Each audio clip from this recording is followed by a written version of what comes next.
It's time for Intelligent Machines. Hello, everybody. Leo Laporte here. Jeff Jarvis is also here. Paris Martineau. Our special guest this hour is a tech humanist, Kate ONeal. She's written a book called What Matters Next? A Leader's Guide to Making Human-Friendly Tech Decisions. How does AI fit in with that? We'll find out next on Intelligent Machines. Podcasts you love. From people you trust. This is Twit.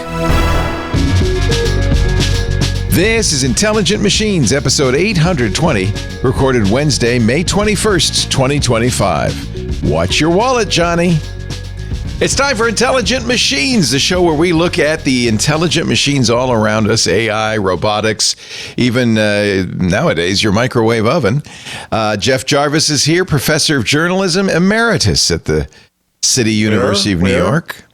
Huh? Where was that? At the City University of New York. Oh. He's also currently at SUNY Stony Brook and the Montclair State University, author of The Web We Weave, his latest, The Gutenberg Parenthesis. You can see them all on the shelf to his left.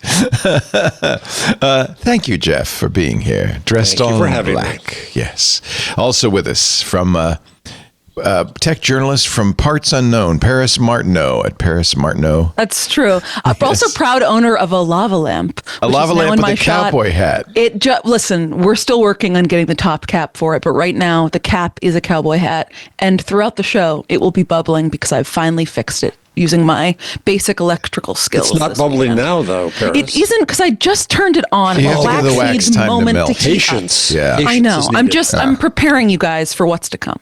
Our guest, as we, the new format for the show, as we change a little bit, is that we have a guest in the beginning, most of the time in the beginning anyway, and then we get to the intelligent machine news after that. Our guest for this show is Kate ONeal, chief executive, business writer, speaker. She's the founder of KO Insights, a strategic advisory firm who advises some of the biggest and the best, including in just the A's, Adobe, Amsterdam, and Austin. That's just the A's. That's just the A's. Just the A's. Hi, Kate. It's great to have you. Thank you, Leo. I don't have a lava lamp or a cowboy hat. But you have a whiteboard, Kate. There's always time. I always admire whiteboards. Yeah, it's good. If you have a whiteboard, you can have anything, can't you? Yes. That's true. That's true. She's the author of a brand new book, What Matters Next? A Leader's Guide to make... Oh, look at that. Good. It's emerging. Well done. Making human-friendly tech decisions in a world that's moving too fast. Too true. Yeah, Absolutely. So I hear. Yeah. So this show is particularly about AI, and there is no subject moving faster than AI. It is a revolution, I think, somewhat akin to the Industrial Revolution, the invention of the internet, all rolled into one. And we're struggling here to understand it better. It's not just the speed; it's the scale, the scope, right? Yeah, it's everywhere. Impact. Right. It's the web we weave. It's it's all that. Nicely done. Nicely done. Thank you. It's also, our guest last week kind of highlighted this. Difficult to separate the good from the bad, the AI con, the AI hype from the AI reality, which makes it even difficult for business leaders. I'm sure that there's a lot of pressure from their stakeholders. Where's your AI strategy? But at the same time, you don't want to start doing something that's not going to help you. How do you help them cut through that? That's just the thing. I think a lot of times with emerging technology of any sort, what's your fill in the blank strategy is a very common question, and it's the wrong question because it should never be about leading with the technology. You have a strategy, and AI may or may not be helpful in helping you deploy that strategy, amplify, accelerate what you're trying to do, but it should not be led by the technology. You lose complete sight of what it is you're trying to accomplish if you allow yourself to be, your dog to be wagged by the tail or something like that. Is that how that works? Your sandwich to be grasped by the crust, I believe we decided. Yes. Kate, what should they be thinking about? So you should be thinking about alignment between the business objectives and the human outcomes. You should be thinking about how what your business exists to do and is trying to do at scale. That's its purpose. We talk a lot about purpose in business and in leadership, and it sounds really esoteric. It sounds really flighty and fluffy. But I think if you really think of it as just a distillation of what it is you're trying to do, and that you can articulate in, say, 3 to 5 words, no more, that is strategic synchronization. And if you can do that and then align it with what people outside the organization are trying to do when they meet and marry up with what you are trying to accomplish, you can think about that alignment and use technology and data and algorithms and all the rest of that to amplify and accelerate that alignment, as opposed to simply amplifying, the objectives of the business, because those can go haywire. Those can go off into unintended consequences land, and nobody wants to see that happen. We would like to see there to be some synergy between what businesses are trying to accomplish in the world and what humans individually are trying to accomplish in the world. Kate, I love that you call yourself a tech humanist. And I want to probe that for a minute, because my argument of late is I think that the world changed with Sputnik, and STEM took over, and the humanities and the social sciences and the arts kind of lose out, and even in universities aren't as valued as they used to be or should be, and in society not. So define yourself as a tech humanist, and what does humanism mean in this modern context? Well, I think there's a lot of layers to it, but for me, it has to do a lot with what you're talking about. The humanities layer is a really important construct. I am a linguist by education. I'm also a fan. Another linguist. Another linguist. We had one last week. I was bombarded by a linguist last week. Oh. You're not an academic linguist anymore, though, yeah? Not anymore. No, I'm more of a practicing and very practicing linguist. I love languages. Good. I love learning languages. Oh, cool. Yeah, we'll have to compare notes. All right, I'm going to feel really stupid. What languages do you speak? I think speak is a really tough benchmark, all right. What right? Feel at all comfortable with? Can't order dinner in. I study 30 languages. What? What? There are only a few of them can I order the next round of beer in, and I think that's really the benchmark we should be trying to hit. All right, let's stay on this for a second. How did you get from that obvious love of linguistics and languages to what you're doing now? So I was heading up the language laboratory at the University of Illinois at Chicago in the early 90s when the web came about. And I built the first departmental website at the University of Illinois at Chicago at a time when, as you may recall, like websites were being curated manually onto what's new and what's cool lists. Yep. And my site made it onto a what's new list, not a what's cool list, but thank you. And it got noticed by a guy at Toshiba in California. He recruited me to come out and build an intranet for them. It turned out to be the first intranet at Toshiba. So that started a stint in Silicon Valley in the mid-90s during what, as you know, a heyday of innovation. And you were just down the road from Urbana, where a young kid named Mark Andreessen was writing the first browser, one of the first browsers. Yeah, that figures into what matters next. I call out Mark Andreessen by name in the book because it's so interesting to me that we were at sister schools at he was really at Urbana similar times, right, and I was at Chicago. And what he put together with Mosaic was really, really important. And obviously it shaped the web as we know it. I think when I saw the graphical web for the first time, it blew my mind. I thought, this is going to change everything. Yeah, I had the same reaction. Obviously it did. Yeah. Oh, and then you were smart. You jumped on it. I was just so started curious doing podcasts. About it. No, I didn't do them back then. We didn't have them back then. What do you think about Andreessen today as an accelerationist, which you mentioned acceleration?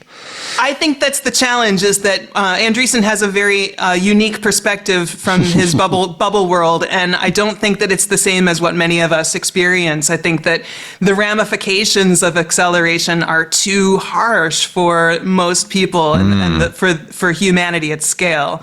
So when we think about the impacts of running headlong into AI deployment without thinking about the consequences, we run the risk of amplifying bias, of amplifying polarization, and all of the many kinds of net negative effects that we know can happen with technology at scale that has not been sort of fully vetted for its place in society and how it's going to impact the world and human experience. Yeah, and then you get people like Mark Zuckerberg also in a bubble saying, well, people only have 3 friends, so we're going to give them AI friends to make up for the difference.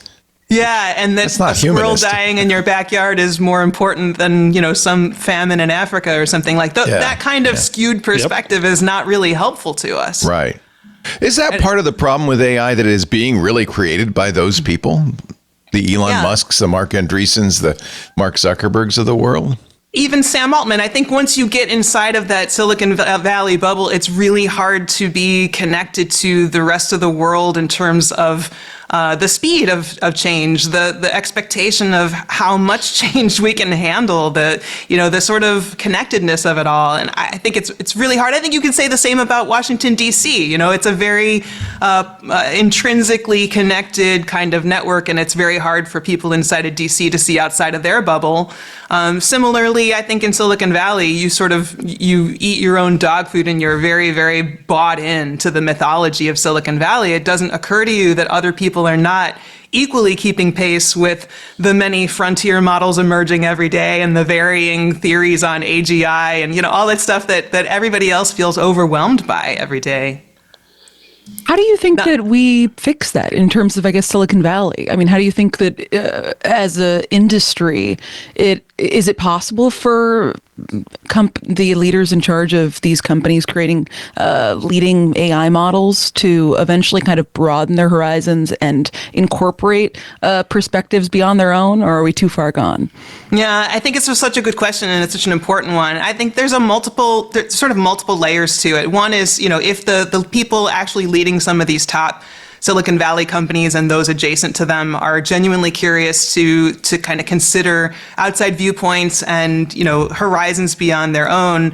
There are models in my book. They can talk to other consultants and advisors who will help them think about that kind of decision making. But I think even more importantly, it comes down to all of the other leaders of companies, associations, organizations, nonprofits, everything outside of that realm, to think about their adoption of technology, to think about their adoption of these types of norms and to try to push back on that. I think that we need to look at that I introduce a model in What Matters Next called the Now Next Continuum.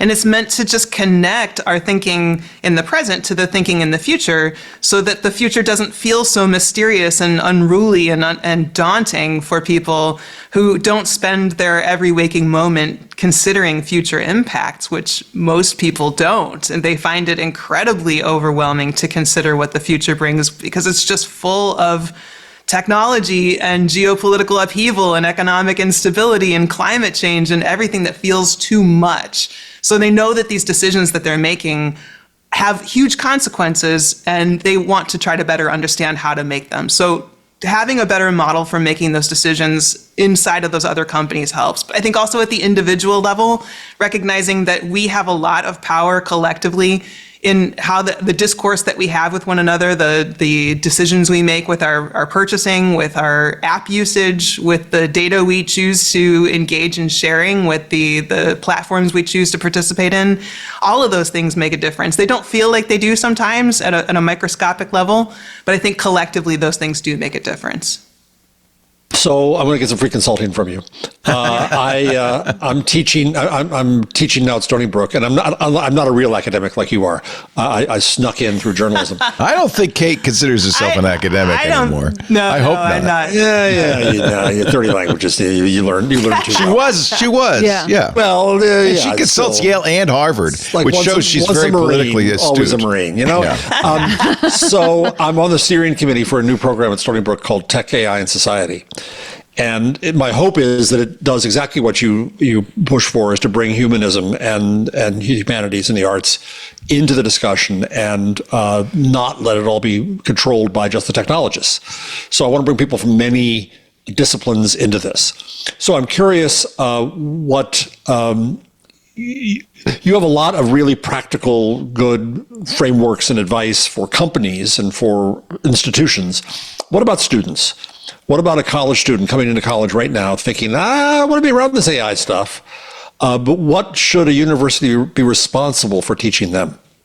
Yeah, that's such a great and important question, too. I think that we do a disservice to students if we assume that STEM is the be-all, end-all of that discussion. We also do a disservice if we don't think that STEM is important. So it's very much a both-and to that discussion. I think we very much need our emerging students to have tech skills. We really need to reconnect them with human skills, though. Those soft skills like context and good judgment and emotional intelligence and kind of, pattern recognition and things like that. Those are the skills that I think transcend the emerging, sort of the changing skills in tech landscape. So we're always going to need to be able to synthesize information and make good decisions. We're always going to need to be able to articulate a good instruction. We're doing that with prompts and generative AI. We do it with delegating as a manager. Those kinds of, sort of clarifying what it is we're looking for and being able to articulate good instructions, that's a really, really important skill, no matter what context you're operating with. And I know, Leo, you were about to interject something. No, because it makes me think that if for a long time you got a liberal education to be a generalist, but there's been so much pressure in this technological society of ours to become a specialist, that whether a physician or a scientist or a coder, there's pressure to narrow your focus, not broaden your focus. Do you know, I think of that as a both and too. I think it's really so valuable to be able to see the world through a particular lens, have something that you're really passionate about and be able to understand very deeply. I think it's a T-shaped thing, though. I think it really helps to be able to go really broad across a range of subjects. Here we come back to humanities, right? Being well-versed in history and context and social studies and geography and really understanding the world around you and how those things interconnect. We're in a systems-driven world. Everything connects with everything else. All of these kinds of things that we're innovating upon, all the transformational kinds of things we're doing with digital connectedness, all of those things are going to impact everything else. It's impossible to pull back from globalization. It's impossible to pull back from an economy where things are interconnected and like tariffs are going to cause downstream supply chain impacts and things like that. It's really important that we understand those kinds of consequences. And we won't understand it without having that breadth of systems thinking. But I think it also helps, like for me, language is a really good lens to look at things through and be able to understand, communication, semantics, meaning. Meaning is an incredibly valuable lens to understand what makes humans tick, what makes us connect with one another and what drives, I think, purpose, for example, is the shape that meaning takes in business. And so it becomes this really, really valuable, clarifying lens to have something you're really passionate about. And that's what a major can be for students in education. But I think we absolutely need to give the gift of a breadth of information, how those things connect with one another, how one topic pushes on another, how important it is to understand physics in order to understand math, and math in order to understand programming, and all of those kinds of things. So I think that's the world we're in, is that it really, really matters that we have both the generalist and the specialist perspective. True. Well, you can send the invoice to me. I'm curious, for you personally, as a linguist of longstanding, when ChatGPT comes out 2+ years ago, what was, and you followed technology, you've been writing about technology, but at that moment when the world reacted to the literate machine, what was your personal reaction to it the first time you started playing with it? It was such a moment of this is what I have seen coming for a really long time. Oh, interesting. Wow. Yeah, that everybody's been asking me for so many years. It's always been a joke, like, oh, you were a German major and a Russian and linguistics double minor, and your grad work is in linguistics and language development, and you're a technology expert. Like, how does that compute? I'm like, I just think these things make a difference in a way that's really hard to articulate right now. But there are underpinnings. There are ways that natural language processing is bringing us around to, like, think about how Google understands the web through semantic relationships. Think about how, we've done so much of the underpinnings of the web and of technology on layers of language. And to me, that was one of the most gratifying moments when this tool came about that depends completely on natural language interaction. And that also, I think, just got everybody so excited about the potential for technology and about the potential for AI because we could understand how to interact with it, because it was using what we use every single day. So that's where that was for me. And it still remains, I'm still fascinated by the reaction, the widespread reaction to not just ChatGPT, but the entire category of large language models and generative AI. And I think it has everything to do with the fact that we're interacting in our natural language, and it feels like we're just existing as humans in a world that feels very natural to us. We're beings and bodies. We're sense driven. We make sense. We make meaning through our senses, and the way that we interact with the world is so driven by language. It just feels like an obvious extension of that. I don't think, by the way, that is inherently going to be the way we move through all the future modalities of AI and of various technologies. I just think it's a really important transitional one. I don't think we're going to lose it now that we have it. I think prompt-based and sort of natural language interaction with devices is going to continue to be a really important modality. But I think there are so many other sense-based modalities that we have yet to mine fully. I think we're going to be seeing a lot more like of that. What? Well, you think about the wide range of our senses. We've done a lot with gesture, but we haven't done everything we could do with gesture.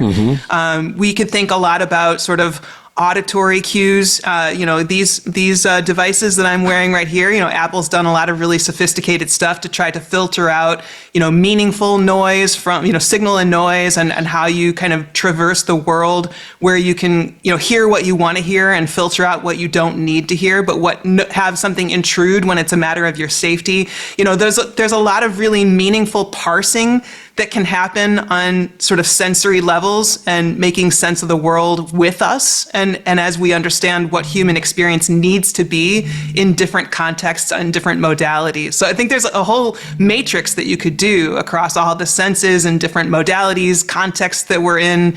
And it's really exciting to think about where that could go. It is a good point. We've kind of gone a little retrograde in computer user interfaces to the mouse and the keyboard. It's kind of a primitive.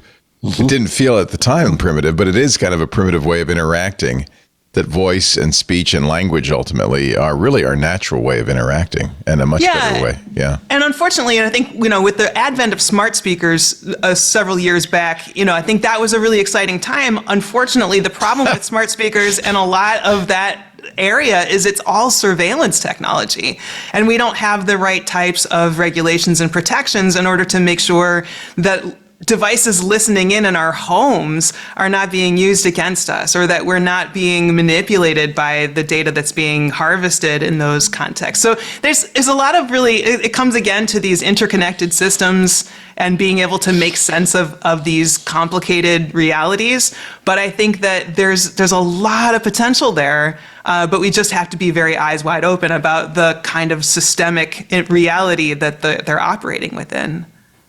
Yeah, it's funny that, it's not just the voice-activated devices. Everything you do nowadays online is surveilled, and it's the internet, the interconnected nature of our technologies that have made that possible. So it is 100%. Both a very real enabling technology, but it has some real pitfalls as well. I think you find that across the board, right? Like you can point to just about anything and say, upside, downside. One of the things that I talk about in my second to last book, A Future So Bright, was the idea of strategic optimism, that the way we talk about the future historically has been dystopia versus utopia, and that's a really broken framework. Like it gives us, nobody believes that utopia is really on the table, so all we're really ever talking about is shades of dystopia. Well said. And then if we only think about things through shades of dystopia, what we're doing is discarding what utopia was doing for us in that sci-fi trope model. In the trope model, dystopia is telling us what we need to be cautious about, and utopia is telling us what we hope for. And if we discard one without the other, we don't have a very balanced perspective of how to build the future we actually want to build. So we need both of those things, and I call it strategic optimism. When we use the things that we want to be cautious of and know we should be fearful of in balance with the things that we really hope for and that we hope we can accomplish. I think there's a lot with emerging technology that can be so hopeful and we could do such bright and wonderful things with, while we're being very cautious not to allow these dystopian horrors to take place. But it's an advisor. I love that. The utopianism gives us the vision of what we want, and dystopia cautions us about what the risks are, is a really nice way of thinking about that. So you don't cast one out. Yeah, thanks. I think it's a really balanced and healthy way to think about the future. And it has more agency. It allows us to bring more of our decision-making selves to the decision-making process, the actionable process of what's the future we're trying to build. I'm really gratified to see this is a hobby horse of mine, is long-termism and company. And I'm glad to see you quote Emile Torres and their critique of McCaskill and long-termism and that view. How do we grapple with the doomsters, with those who I think are extremists in their own kind of effort to claim that they can create utopia, but we should because we can trust them to prevent dystopia, and they've gained so much resource and so much attention and so much money. How do we deal with those, I think, crackpots?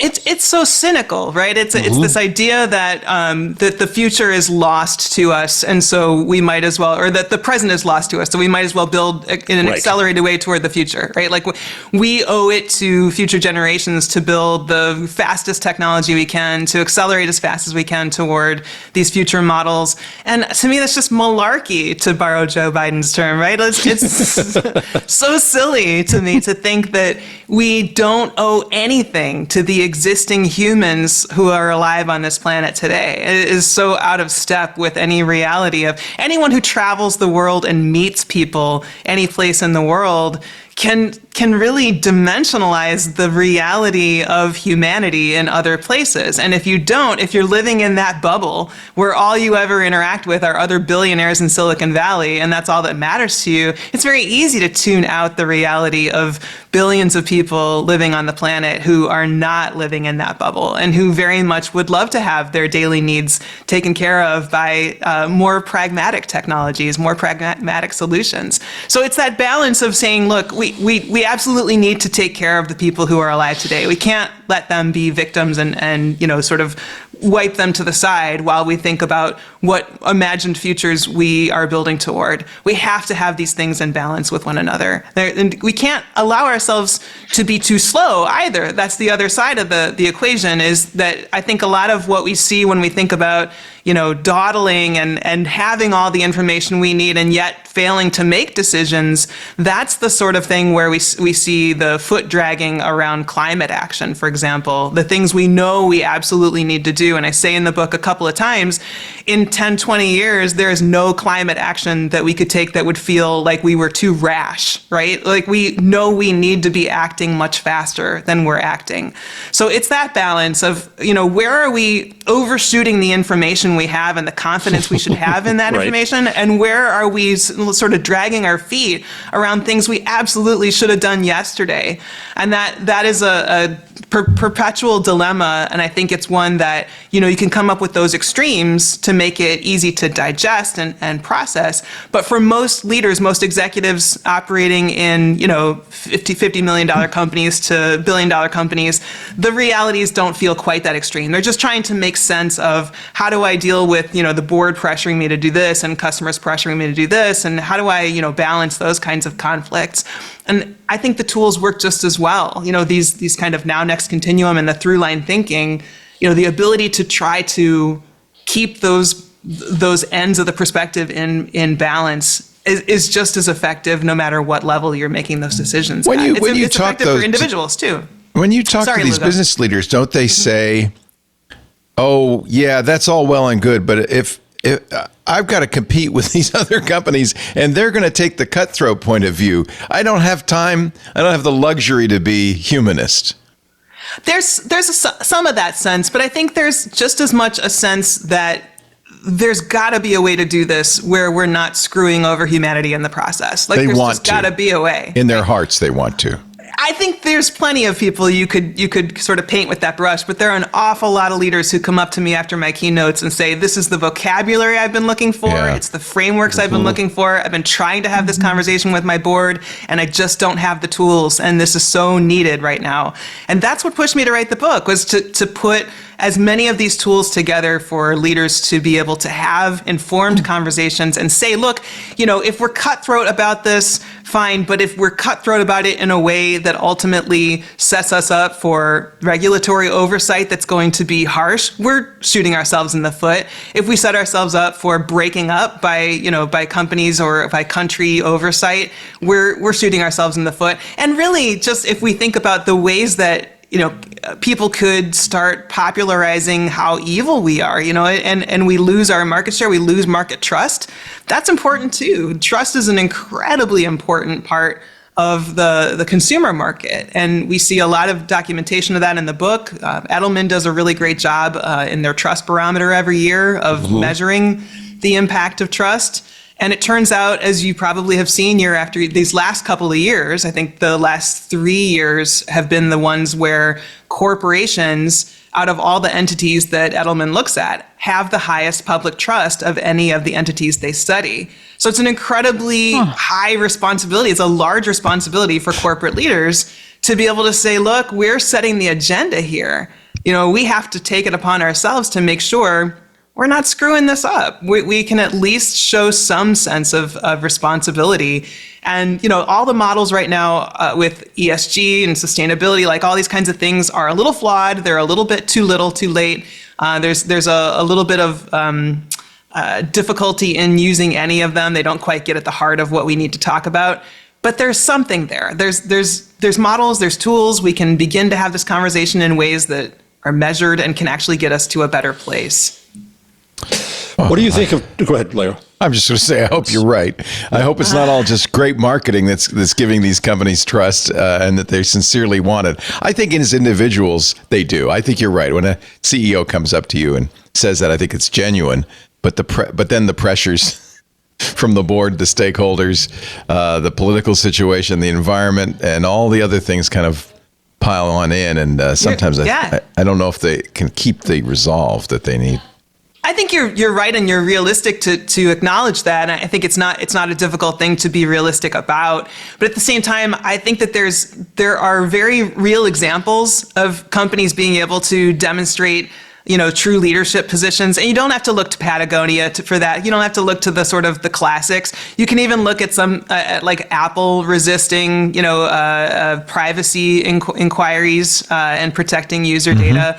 You can look at, a lot of kind of classic within the industry examples of companies and leaders taking leadership positions on matters of principle. And when they do that, every time they do that, they're making it easier for the next company leader to do that and the next leader to do that. And I think we just need to create momentum around those decisions and show what they are and really celebrate those. And the more we do that, I think the more vocabulary it gives for leaders to be able to make those kinds of decisions. It gives more examples to talk about in their boardroom. I've been in those boardrooms. I've facilitated board meetings that have been really contentious and really hard. But I think the more you're able to come up with crisp, vivid examples of competitors who are making these kinds of decisions, who are following regulators' advice, who are getting ahead of regulations, who are saying, all right, I know we're in a moment where deregulation is trendy, but what we need to do is build our own governance internally instead of waiting for regulators to catch up with us, because we know that we're going to need to innovate quickly and we don't want to go off the rails. We want to build sustainable technologies and innovations that we're going to be able to stand behind for generations. We don't want to have regulators come after us down the road and have to pay billions of dollars in fines for violating public trust or doing, irresponsible things with data. So those kinds of conversations are a lot easier to have when you have some examples to point to. What do you think of generally of journalistic coverage of technology and AI?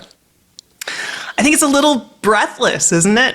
I am, for sure. Right? Yeah. He's got no breath. That's why we have Paris on, to slap me around. It tends to be, I feel, we get into these these moments where there's a lack of curiosity, where we're sort of parroting whatever the AI press release is that came in through the email that day, right? We're allowing that to be the story. And I think we do so much better when we ask the big questions, when we try to connect the dots. There's been some really fine journalism in the last few weeks that I've highlighted on my LinkedIn, for example. The story about the New Orleans Police Department using facial recognition surveillance over the last couple of years without disclosing it. Illegally, yeah.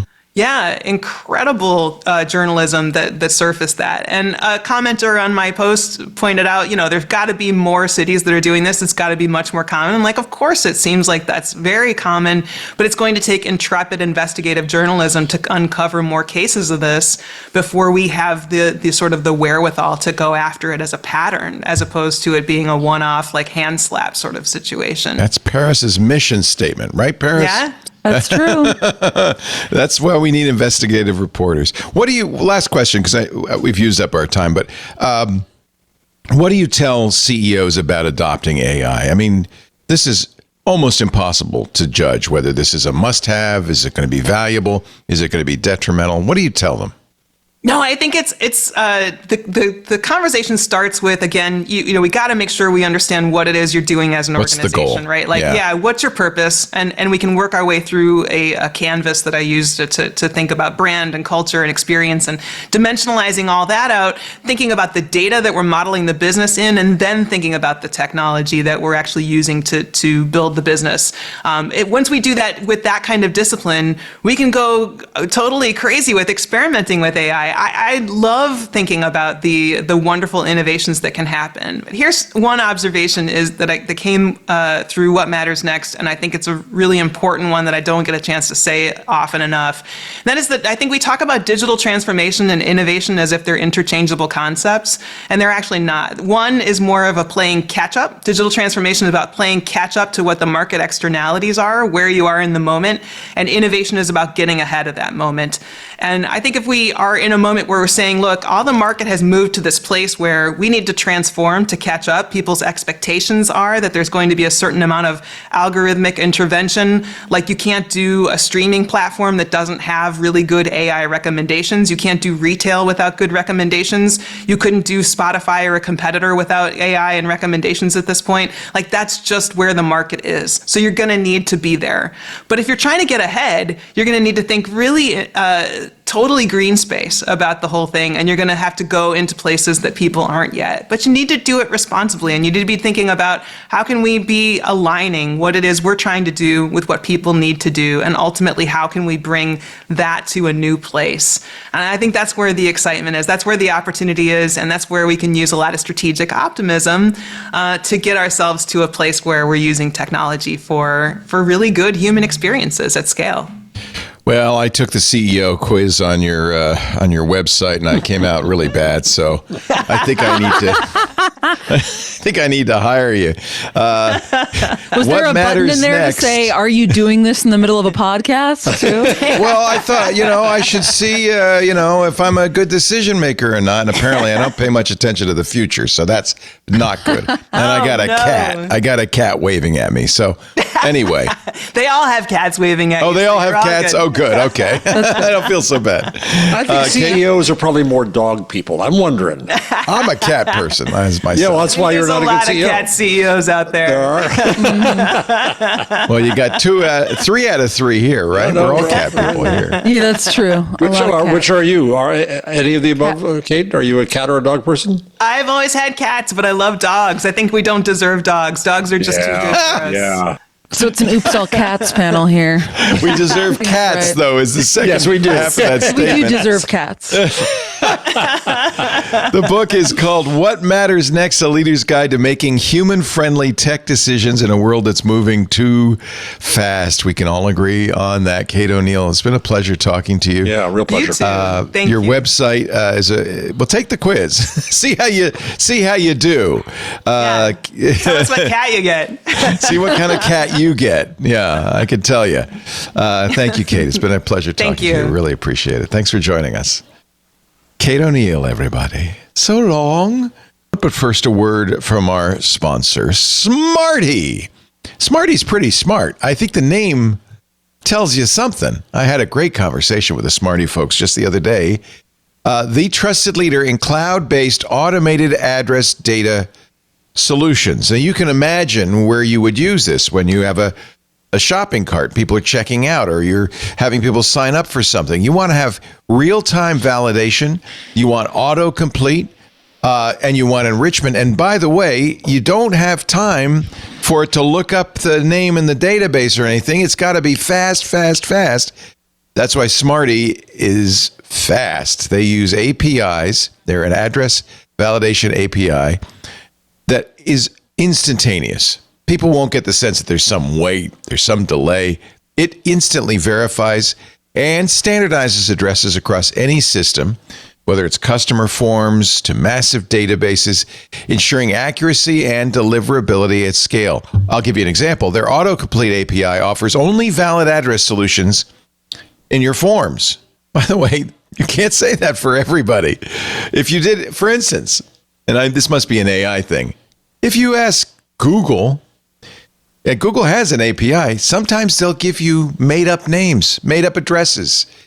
Smarty's API, only valid address solutions to your forms, and they do it in real time, just lickety-split, making form filling and checkout quick and easy. Your customers need that, and keeping your database filled only with valid addresses. You need that. Who uses Smarty? Take a look on the website, smarty.com/twit. Fabletics is a good example, because Fabletics is a global operation, and they need global address information. They have drastically increased conversion rates for new customers, especially internationally, with Smarty. For deeper insights, Smarty's property data API will append 350 plus property details. All you need is the address record, enriching databases with location, structural, financial insights automatically, geocoding. That's one of the, you can get rooftop geocodes, which makes it a lot easier to deliver. Faraday, another example. They needed a turnkey way to standardize and blend address data from various sources to feed their customer behavior prediction models. The CTO of Faraday said, quote, this is a quote, "Smarty helped us scale our business and focus on our core competency while their technology has kept us up with the cutting edge." Even 10 years later, Smarty's still the best address API on the market. Smarty is a 2025 award winner across many G2 categories. Best results, best usability, users most likely to recommend, high performer for small business. It's also USPS CAS and SOC 2 certified, HIPAA compliant. Whether optimizing user experience, cleansing legacy records, implementing identity verification, scaling data pipelines, Smarty delivers enterprise-grade performance, 5 nines, with unmatched speed. Get this, 25,000 addresses per second, rooftop-level precision, and really easy developer integration. It's JSON. It couldn't be simpler for you to implement. Smarty makes it simple to add accurate, reliable address features right into your product or your platform. With powerful APIs designed for speed and ease, you'll have address data that works no matter what you're building. Try it yourself. I think you'll be really impressed. 1,000 free lookups. You could sign up for a 42-day free trial. By the way, I like that. 42 days. Visit smarty.com/twit to learn more. SMARTY, smarty.com/twit. We welcome them to the network. I think this is their first ad. Had a great conversation with them the other day. I was super impressed. Smarty.com/twit. Kate mentioned, and we probably should follow up on this, the kind of distressing story from the Washington Post. Police secretly monitored New Orleans, despite the fact that the city council said you may not do this. With face recognition cameras, they were actually looking for suspects. So they had cameras everywhere for 2 years, scanning the streets, looking at every single face in search of suspects. The Post says there is no known precedent in any major American city for this kind of. It was sneaky because the city council said you may not do it. New And yet Orleans, they just did it anyway. they did it anyway. They utilized a private network of more than 200 face recognition cameras to watch over the streets, constantly monitoring for wanted suspects, automatically pinging officers' mobile phones through an app to convey the names and current locations of possible matches. The city passed an ordinance against this in 2022, saying you can't do this kind of widespread fishing expedition. And I think Kate's not wrong. Despite what the Post says, I suspect there are a lot of municipalities that would really like, a lot of police officers, would like to do this, right? Right. Well, what's disturbing is my argument has been that the technology isn't necessarily bad. We've had this argument on the show over the years, but pass laws. And you pass laws and they ignored it. Right. And we know that, these face recognition technologies don't do well in a lot of circumstances. People of color, of course. I'm sure there were a lot of false positives. We don't know.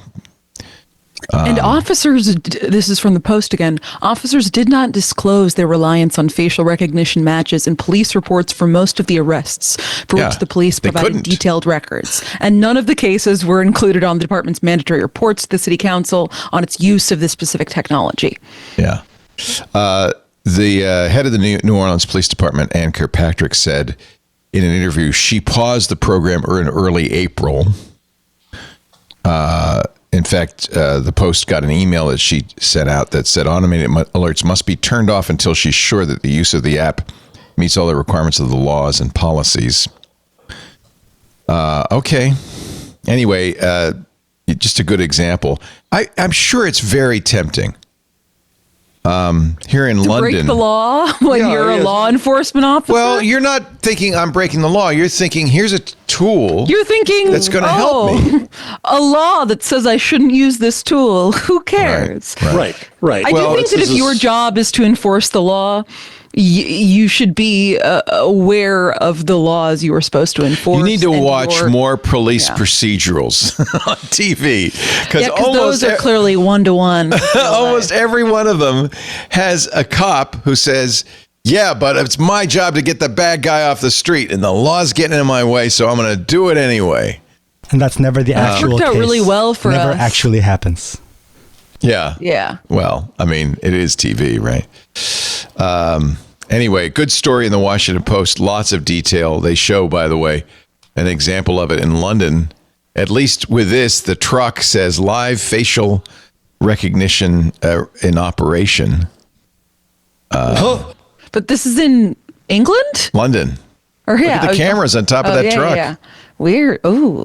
Why are they doing that? Well, based on the flags on the street, it's probably a public event, right? So, I mean, look, this didn't solve the problem in New Orleans during before the Super Bowl, where there was a horrific mass killing. So, it doesn't eliminate crime, and it is in this case a crime. So, wow. I hadn't realized that live facial recognition was in wide use in London. Well, cameras, they've got cameras everywhere in England. Ever since the Troubles, cameras have been everywhere. Yeah. Project NOLA claims its face recognition cameras played a role in at least 34 arrests since they were activated in 2023. This is a number the Post points out can't be verified because the city doesn't track it. So it's impossible to know whether some of those arrests were mistaken. Anyway, the chief of police, I don't know. How do you feel about this, Leo, as the AI accelerationist here? Do you think this is a good? Well, obviously, if there's a law against it, the Illinois has some very strong laws against. But you said that face recognition, for anything relating to AI, we should just give everybody all the data they ask for, because all companies make perfect decisions about how to use their technology. This is a different. That's talking about scraping. This is not scraping. This is using. Some might say this is scraping. Well, there's no evidence that they were. I don't know. Maybe they were using it to build their database. I don't know. But I have mixed feelings about this. For instance, Taylor Swift uses face recognition at her concerts to keep stalkers away. That's a Ticketmaster thing, right? Oh wait, no. I guess that's it's Taylor Swift. There, of course, and so it can be misused as well as the Madison Square Garden folks do. To keep lawyers out there. I think the larger issue really is the face recognition effective? Is it good? Will police mistakenly arrest innocent people? And The so far, Post says answer at least seems to 8 be Americans, not in this case particularly, but at least 8 Americans have been wrongfully arrested due to face recognition. I'm not against it. I mean, it's a good. You can see how it'd be a good tool for police. But what I don't like is the fact that they were collecting everybody's faces in a fishing expedition looking for suspects. I think maybe the way the London police were using it there in an event to avoid terrorism, maybe that's, I don't know. It's complicated, isn't it? It's a useful technology. It works if it works. Yeah, I just if it don't works think that reliably. we as a society have signed up for. I mean, it seems like currently, at least in the U.S., the public perception is that you should be able to walk around without the police having a live log of everywhere you've been. Forever. I agree. And I think that that's a right. In the U.S., that's a people would violation of the be Fourth Amendment. I agree. upset to lose. Yeah. Tony Soprano obviously didn't use transponders to go through the tolls at the beginning of every Sopranos. He's taking the tickets so they can't get him. Let me live like Tony Soprano. That's There you all I'm go. asking. Yeah, I just, is there no, in your opinion, no way that this technology could be used appropriately? I think that given basically every example we've seen in the last couple of years, it seems unlikely that law enforcement agencies are going to make effective and ethical use of facial recognition technology. I'm going to disagree to this extent. There's other uses. There's missing children. There's Alzheimer's patients who get out. There's stalkers at concerts. There's stalkers. So the But question does to me, do is it those possible? uses outweigh the privacy of everybody else who walks by those cameras? Well, You're in public. You're in public. You have no right to privacy in public. Yeah, you have no period. right to privacy in public. Yeah, that's true.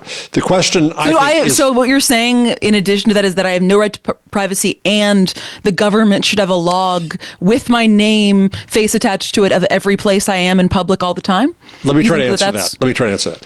I think the question is, and this story gives lie to what I'm about to say, is that this should be a matter of legislation. It should be a matter of saying that you cannot use this unless it is approved, like a warrantless search, and that if you do, it's poison fruit and should be in the hands of defense attorneys. I think there are ways to potentially regulate it, but again, everything I just said, it gives lie. The story gives lie to it because they just went ahead and did it. Right. What about, how is it different from having a police officer on a corner scanning faces as people walk by? I think that's also problematic. To have somebody there, I find having a way to, without... I think there's two problems with this. One is that if you see just a police officer sitting there with his phone out, you don't think, I'm being recorded, my biometric data is being collected by a government agency. That's So your issue is the quantity of data collected and the fact that it's saved. The fact that it's then saved, the fact that it can be queried, we don't know how long. If it weren't saved, I don't know that I believe that it wasn't saved, first of all. But I guess in a perfect world where you could say, yeah, this data, but then what would be the purpose of it if it's not being saved? Also, is the reason why? Well, it's the same purpose as a officer on the corner scanning for. When you say scan, do you mean electronically or with his eyes? No, looking around with his eyes. Oh, I thought you meant scanning. No, with just his looking around with his eyes. Okay, looking around with your eyes, that's fine, because then you're doing a targeted search. If he has, mugshots or photos of like 4 people he's looking out for. Yeah, that's, I guess, what law enforcement agencies do. But I think it's very different that if you are introducing technologies that essentially make every public space into a form of government surveillance where your biometric data is going to be tied to your physical location for all of time, especially in a world that we now live in where a lot of states are criminalizing wearing masks in public. Right. Like, So let me ask no another one right here. for You know who wears privacy while masks in walking. public? ICE. Yeah, they can wear masks. Paris, what about the case of Luigi in the hostel where he stayed? and they had a camera, and it was subpoenaed. That's and a private they released business. it. That's private businesses can have cameras. They do. I mean, I think that in that case, that's something that we have all the time. Private businesses have cameras out front, out back. Always has been a thing that police can subpoena those videotapes. Well, but they need a warrant. Think about it. We have Ring doorbell cameras all over the country now. And it's been a big to-do as to whether or not police agencies and law enforcement officials should automatically get access to that data without any question, or if they have. I think that if we go through the process that we have as a society agreed is the process for obtaining this sort of information, then yeah, that's fine. That's the reason why we have laws. You have to go prove your case in court as to why you want data, and a judge ostensibly is supposed to say this is or is not a fishing expedition, and we think that you're justified in having this information. I just think that there should be checks and balances rather than, we should allow agents of the state to have detailed access to every American or just person's comings and goings forever. I think that's probably a bad idea. One of the things you and I and Jeff did this week, we watched the Google I/O keynote yesterday, 2 hours. You've had a day to think about it. One of the things you observed during the keynote, Paris, was that Google was trying to assert a lock-in. Right? Nobody has a lock-in. All these AI agents are roughly equal, and you can move from one to another. Even if you're on an iPhone, you can use ChatGPT or Anthropic or, Perplexity or any AI that you want. But you pointed out that Google is emphasizing that their advantage is it already knows everything about you. Yeah, I mean, Google has all these different data touch points. They were saying, we'll be able to, I think one of the examples Sundar gave was if someone writes me an email being like, I'm going on a trip to Utah and this part of California, I know you've been there, what should I do? He said, normally I'd probably give him the short, unhelpful response. But using Google AI, it can query my Gmail to find all the receipts of the places I went, can go to my calendar to see the locations of places that I had scheduled to travel to, can ostensibly search through your search history or YouTube videos or draw from all these different data points to help craft a more personalized response or actually just bring up what exactly you did and recommend that. And I think that is an interesting point. Like what we talked about yesterday. I think it's opt-in. Yeah, so. I mean, it seems to be opt-in, of course. All of this, all of these are paid features, or many of them are paid features too. But I do think it gets to this point that you were talking about, that all of these AI companies, as they're competing with one another, they're trying to find what is going to make their products sticky. Because as you often say, Leo, you use all of these products pretty much interchangeably. Yeah, they're fungible. Because there's no real difference. There's no reason that you have to be an OpenAI user rather than a Google user. And I think that's what companies are trying to figure out, is what is going to make our product. You can't miss it. Yeah, and Google's win here, I think, is that, as we discussed while we were watching it, they have more access points to bring AI to us than anybody else by far. You're an Apple user, you're still using Gmail, you're still using the web. You're a Microsoft user, you're still using Gmail. Apple knows a lot about you, but is very hesitant, at least to admit that they would be using all that information. Well, this is another interesting part of this, is that the filter bubble by Eli Pariser proved wrong. That it was simply wrong, and Axel Bruns wrote a book, Are Filter Bubbles Real? And the answer is no. And Google, if you asked about climate change and I asked about climate change, we would get essentially the same answers. Well, that changes now.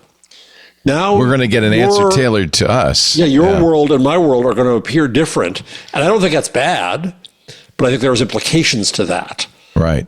Besides privacy, there's also that question of the limits of the value of personalization. May I beg of the court a moment to have a fit? Granted. Prepare the moral panic. No, it's really pissed off. Okay, we'll get that.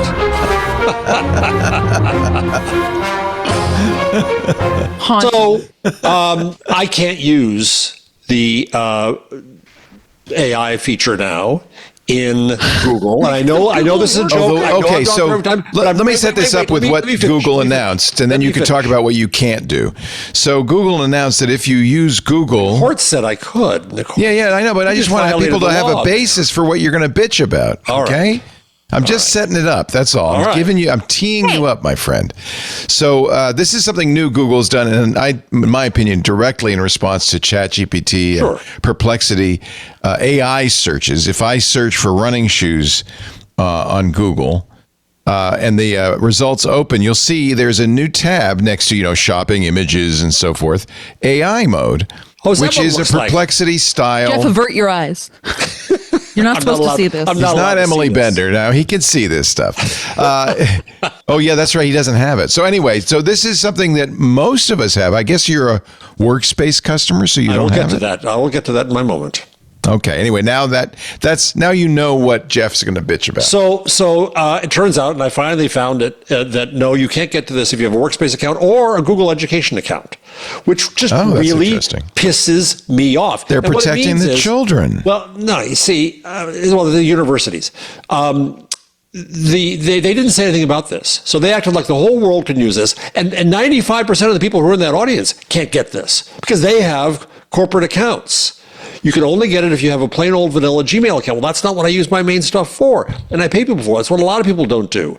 And why do you have a workspace account rather than like a personal Gmail? Because I use the domain.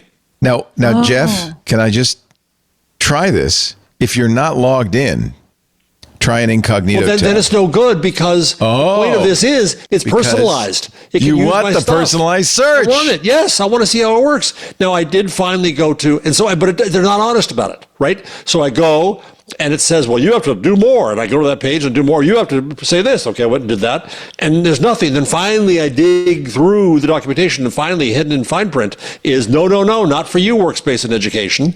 And so they're not being honest about it. They're saying that this is released to the public. And I'm finally fully, not comically pissed because I'm paying these bozos money. I've been doing it for years. I'm on a damn podcast. Well, it was about Google. It's not anymore. I wrote a book about them. What more do I need to do to be trusted? Now, I can guess part of the rationale is, of course, well, your administrator may not want you to. Well, for all kinds of other accounts, that's up to the administrator then. And you can open it up, and I open up other things. Not this. Can't do it. You can blame for this AI moral panic because they're protecting businesses and schools from Craig Newmark, apparently. Hey, it's back. It's back. We got it in. Don't stop. Don't go. I think that's why Google's doing this. They're Google, unlike... But you give the administrator the power then, which they did with other things. It's I couldn't, in our Google Workspace account, I couldn't use passkeys until I went to the administrator and said, could you turn that on? And they say, oh, it's beta, blah, blah, blah. I think they're just, you know what? Google's maybe overcautious. But there's no way to turn it on here. And that pisses me off. And they're not being honest. Do you have the other AI-enabled stuff? Like, do you have Gemini popping up in every other app? I have a weird one. I have a weird thing popping up that comes up in my searches, and it says, let's chat. And then when I do, it says, now you have to sign in. Well, I already am signed in because I'm already there. They haven't thought it through. These are paying customers. And they're not. Honestly. Now, for a university, I teach in a university. That's honestly surprising to me. I teach AI in a university. I want students to be able to use this in the context of the university, and I can't. Yeah, I can get into the stupid little language thing and ask how to order a hamburger. But I can't get into anything else. Labs is forbidden of me. I can't do labs. I think actually it's because you're a paying customer, because they're liable to you. They have to answer to you if you have a problem. Us free guys, we can't have no recourse. We got no recourse. So I think because you're paying, they have to answer. I don't know whether, since we're no longer This Week in Google, maybe you're not watching any more Google, but I'm mad at you. I've had it. Have you ever thought about switching from Google Workspace you don't even to want something this. else? Trust me, it's pathetic compared to Perplexity. I will say I use Proton Mail and pay for that, and I have my custom domains all through that, and it's delightful. I was afraid you were going to say Yahoo Mail. I don't think there's any AI in Proton Mail. Nope. That's just how I like it. But Well, then Jeff you could doesn't- move. Jeff you could wants move, the AI. No, I the want thing the is, AI you stuff. can move your custom domains to a different email thing. Oh, God, Then the you could pain of use. that. Then you could use just a dummy. That's what I Jeff do. likes AI at Gmail as just the thing running in your background for your web browsing. Yeah, but I history or have, whatever, but so that's you can not, but access all of this my stuff. business, all of my communication, You all want of it to everything have all your is stuff. on my domain. Yeah. And so I can't use all this value to go across that. And This has been the case in a lot of Google tools. Do they ever give in and let you have some of this stuff? sometimes you get some of them but again, the way they do it, usually very early on or at the releases, go to your administrator, and then I've got to go through 87 layers of hell because I'm the administrator for one person. And I finally find the thing to turn on. I've turned it all on. No, it says straight out, you can't have it, schmuck. You're out of luck. Leaning in really close to your Chromebook and just whispering AI.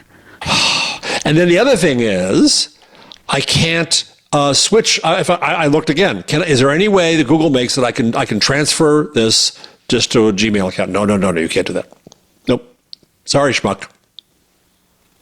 You know, I think Well, it doesn't call you a I think the schmuck. first It calls you a episode I was putz. on Let's this get Schmuck is podcast. The Sorry, schmuck is silent. schmuck. The first episode of This Week in Google that I was on, you went on a rant about Google Workspace, and I was like, "Wow, you have a lot of passion for just Yeah, Google Workspace." that's a nice way of putting it. Little did I know that this was Yeah. like Niagara Falls. That's a reference you're not going to get because you're too young. We've actually explained it to her already. We didn't explain Niagara Yeah, Falls? but she's I promptly mean, I know forgotten. what Niagara Falls is, but I don't it's know what not the it. reference. No. I think we explained it to Okay. Stacy. I don't think we explained it to. Oh, maybe we explained it to the other young person we used to work with. You know, it's hard to keep them straight. Yes, it is. After Jeff a while, Jarvis. kind of coming together. Pat Smartno, you're watching Intelligent Machines, more intelligent conversation coming up in just a bit. But first, a word from our sponsor. This episode of Intelligent Machines brought to you by Agency, by Outshift, by Cisco. Building multi-agent software. It's hard. Agent to agent and agent to tool communication is still the Wild West, but it's happening, right? How do you achieve accuracy and consistency in non-deterministic agentic apps? That's where Agency comes in. AGNTCY, Agency. Agency is an open source collective building the Internet of Agents. This is really cool. What's the Internet of Agents? Well, it's a collaboration layer where AI agents can communicate, discover each other, and work across frameworks. For developers, that means standardized agent discovery tools, yes, seamless protocols for inter-agent communication, and modular components to compose and scale multi-agent workflows. Build with other engineers who care about high-quality multi-agent software. Visit agency.org. Add your support. Find out more. AGNTCY.org. Agency.org. I have to say, just not as part of the commercial, but just parenthetically, this is what was so exciting to me about what Google and Microsoft said in the last couple of days, was that this is an open standard, that these agents are going to be, with MCP and A2A, going to be able to intercommunicate. It's such a kind of breath of fresh air to hear these companies not go for each other's throats saying, we're going to own this, but saying it's going to be an open standard. It's fantastic. Paul earlier on Windows Weekly said it's because nobody's dominant yet. So let's do a little devil's advocate here, playing your role. I agree with you. I think what's it called? What's the standard? It's called A2A and MCP. MCP, right? Yeah. So, which to explain is that if you want your stuff to be seen by agents, this is an API. Well, let's put it this way. Let's say you're TripAdvisor, and you want people to be able to use agents to go to TripAdvisor, download, not download, but query about, say, the reviews of a hotel or whatever. You would support these protocols. And it's the actually hopes that pretty someone easy will to come do. to you and then book that hotel through you. Yeah. Well, by the way, the agent can also do that. That's right. Right. Well, but that's then the key here is that you don't have any guarantee of how this relationship will be used. Well, you don't if they're using a web scraper, which is what we do now. But no, hold on there, Leah. Hold on. If you use a web scraper, what's going to come back is an address. I mean, in terms of the web, in terms of Google search. No. So what people are writing now is tools to read web pages, scrape the information off of them. Oh, I see what you're saying. The AI That's by the way, well, not just AI, everything. That's what Google started it with their search results with the knowledge graph, right? They scrape Wikipedia or other sites, put the information up there. Now you don't even have to go to the site. So this is, I think, I hope for most site owners, this will be preferable because there's an agreement between the site and you, and there's a protocol. And most importantly, Microsoft doesn't own it. Actually, it comes out of Anthropic. Google doesn't own it. Apple doesn't own it. Anthropic doesn't own it. It's a standard. I really like that. So what was what's the negative? The negative so the negative is you don't know what the other end of the deal is. Okay, fine. TripAdvisor, I'm going to go ahead and install this, and you're going to give all this information across through the AI, but there's no guarantee that they're going to book the hotel through me, or you're going to hold me up for showing my stuff. There's that's true. No negotiation.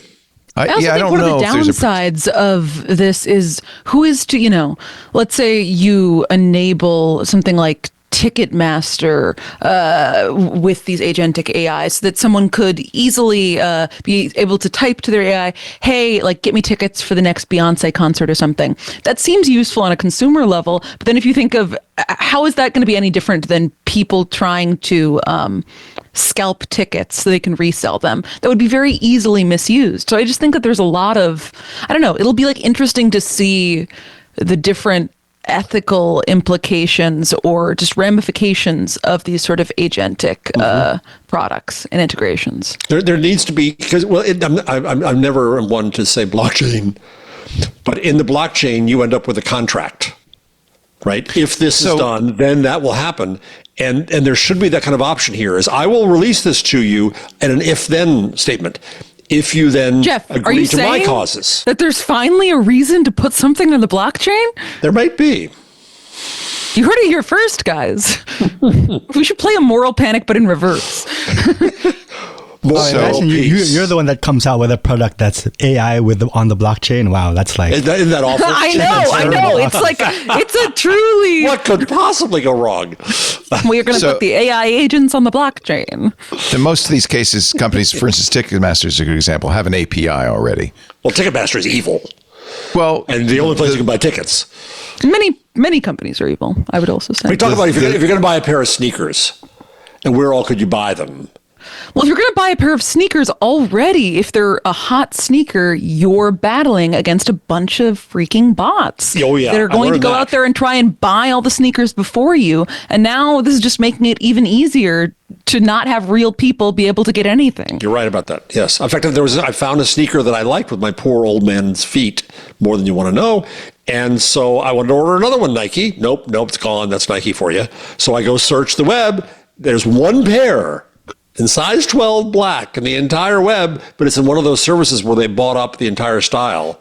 It has to go to somewhere. Here's the precedent. Right. Here's a precedent for this. We created this thing called the World Wide Web, where companies had a presence online that you could use a browser and go see their stuff, right? What? Are you kidding me? Really? This is a more modern way of doing that. Not so you can go see their stuff, but so that your AI agent can go see their stuff. And I think that that's perfectly reasonable. Any site that has a web, any company that has a website has already basically agreed to that, right? Yes. The presumption in the age of search was that you scrape me for a link. I'm going to get a link. Yeah. Now there's I think the New York and Times what happens, you go to the link you. and you look at the site. This is no different. This is because an AI isn't you, and it can't just kind of, let me fire up my browser and go to Ticketmaster. It has to have a interface to it. It's just... But again, there should be a quid pro quo possible. There should be not only does, what this does is this means only the AI company sets the rules. I, as the site, can't set any rules. It's all or nothing. No, the site has absolute control because it has an API or a schema or some other means. Well, but again, it's either on or off. You can either have it or you can't. I can't say that there's a condition. You can have it if you link to me. I don't know. I think this discussion is a little weird because this is really just for have a website to have a plug that an AI can plug into. That's really all it is, right? Yeah, yes. we're getting. That's what I'm saying. a little off track. I think you don't understand how the internet works. Whoa, fight words there, Grandpa. I mean, look, There are websites if you go to a online? website and look at all their shoes and you don't buy a shoe, that's right. Right, but then that's, You're then, but in then your I have a mind. fair chance- In then I your have a fair mind, chance wait a minute. to In your sell you. mind, the whole point of the entire exercise is to get them to go to your website.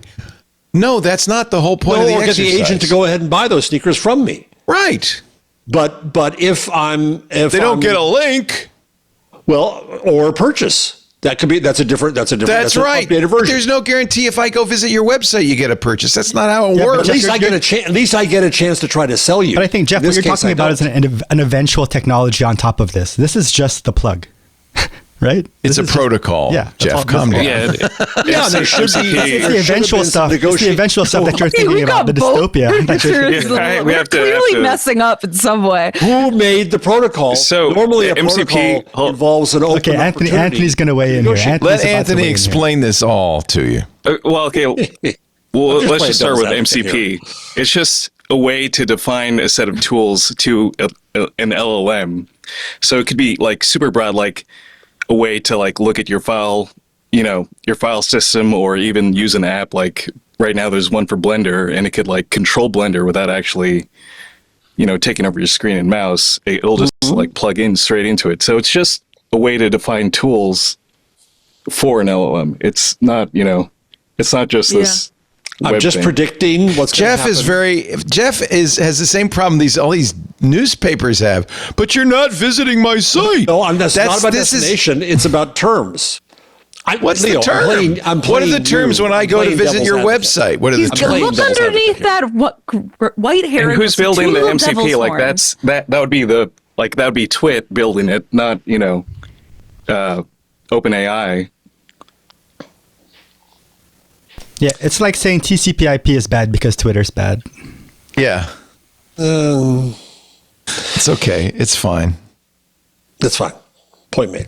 It's a good thing, trust me. And it's a good thing that it's an I open started protocol. off saying that I think it's a good thing, but I think Right. there's other factors to consider here. That's all I'm trying Well, to say. by the way, you don't have to do it. You don't. No, Right, but no then you're site left has out. to have a plugin for this. You don't have to have an API. You don't have to have a schema. It's going to be very easy to do, and that's the point. And I think there'll be a lot of sites that will want it. What's the difference between MCP and A2A? Agent to agent is another level down. So MCP is my AI talking to your site. Agent to agent is my agent, me talking to another agent, which might be talking to your site. Right. So it's all protocols. It's all wiring. Well, the other interesting thing about this is that how this is going to be used in reverse. Because I have put these stories in the rundown all the time. We never talk about them, but I'm fascinated by this. Is that marketers are now saying that they're not going to write for humans, they're going to write for agents. And so there's the opposite of this, is how do I manipulate myself into the agent if I'm a website? So the advertisers, the first blush, marketers will say, oh, good, and this is how I do it. But I wonder what power they feel they will have in that transaction. I mean, it's kind of similar to how a trend among job seekers now is on your resume document to type in white, invisible to the normal eye, unless you go and highlight a blank space. You white type a bunch of words that you think will flag the whatever AI tool is being used to automatically scan things. Or in some cases, people write an actual prompt, like a attention, like AI, like agent or chatbot. Please interpret this resume in this way, sort of thing, trying to get. So I've heard two ends of this, Paris, where I had a meeting at Stony Brook about a week ago, and with a new degree, and the guy who has the access to all those tools they can analyze. I found this interesting. He said, well, most people, if somebody says we want these skills and they include Excel, most applicants won't say that because it's just obvious. Everybody does Excel. But if an algorithm is judging your resume and you don't have Excel in it, boom, you can be out. Yeah. So you got to do that. Then there was another story about a week ago where now the hiring agents are all getting really pissed off that the potential employees, the applicants, are using AI. Well, fair game, man. You know, you use it, so why can't the rest of us use it? Yeah, no, it's very funny the way that people place double standards on that. Anyway, I was pretty excited by all of the announcements at both Microsoft and Google I/O, and I think we're in a wonderful world of AI, and I'm just sorry for those of you who don't understand it. We're going to... This is coming from the same man who, I would say, the majority of the 2-hour Google I/O, he was like, this is so boring. I didn't say it was boring. I never once said it was boring. You absolutely said it was boring. At least once. No, the chat room was saying it was boring. I was actually, well, anyway, it doesn't matter whether it was boring or not. Because we all agreed it got very interesting at the end.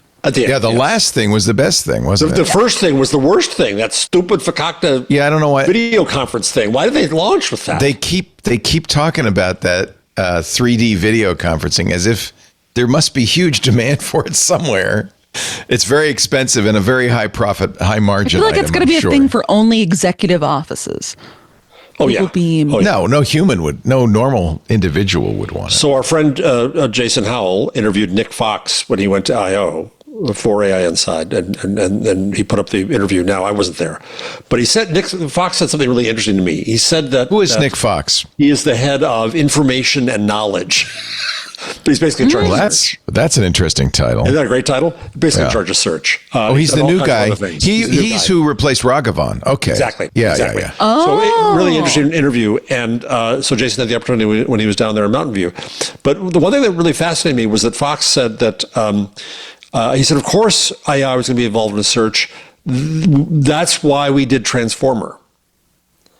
And I found that interesting because I wonder whether they did have a vision back then to imagine, well, what if people could ask questions of search? We got to make a way to do that. Or did they make Transformer and say, what else can we do with this? Oh, hell, how is it going to affect search? You know, how strategic were they at that moment? I would just die to know. I want historians to know. Yeah, I mean, Google did much of the early research on LLMs. They published many of the papers. Well, Transformer they was what made it possible. The Transformers. But blue sky R&D. Remember, Google did a lot of that, with Project X in the early days. Yeah. But I mean, it's possible since they knew even then that search was their bread and butter, that anything they did had to somehow support search. Sounds a little revisionist to me. Sounds a little bit like, we knew that. I would have loved to know what that guy thought of the Edzitron blog about how Raghavan was the man who ruined Google search. Well, he was part of Raghavan's leadership team. Yes. I know. That's why. Like it. That's why I would like to know. I think it would be a very funny question to have to answer. Yeah. I'm going to guess that Ed Zitron doesn't carry a lot of weight in the halls. No, I'm sure it doesn't. I just think it's got to be weird that such a strange take of it definitely blew up. Like it went viral. We covered it. A lot of people did. We covered it. Well, at the end of Fox's interview, he said that the web is thriving. Yeah, and he said that people are visiting more than ever. Well, he's not. He's talking about how busy the web is. He's not talking about the quality of the web. This has been Google's response to, for instance, Eddie Q of Apple saying, this number of Google searches have been going down. They were very quick to say, no, more searches than ever before, more use than ever before. Their bread and butter relies on it. Eddie Q tanked their stock 7% in one day. So there's clearly the word went forth from Sundar Pichai to all and sundry. Comms, man, comms. I did think it was interesting at I/O that they, I'm forgetting the exact stat, but when they were talking about how a bunch of people are using AI on Google, they also showed some stat on the screen that when people use AI with Google search, the amount of search queries they make goes up. And I'm like, yeah, that's because people keep getting baffled by the Google AI search overviews. And when you're trying to search for something, the correct measure, in my opinion, would not be how many searches. Like, if it takes me 5 Google searches to get my answer, that's not better than if it takes me 1. In fact, I would say that's worse. But I suppose from an engagement perspective, it's probably better for Google. This is one for you, Paris. You can gloat all you want. The Chicago Sun-Times. Oh, yeah, that's in my no sand zone section down below. A reading list for the summer. Books you might want to read. Oh, I'm so excited about Isabel Allende's new book, Tidewater Dreams. I think that one's real. But is it? The Last Algorithm. I know the Last Algorithm is not. It's a mix of real and not. And by the way, this was not just the Sun-Times. This was Night Features from Hearst. So so they picked up a syndicated story. Well, and so the thing I think is interesting about this 404 media piece is they track down the guy who wrote most of, what did you say the insert was, Jeff? That was from Night Feature, King Features from Hearst. This King Features insert, it was written by this guy, Marco Buscaglia. Buscaglia, yeah. Buscaglia.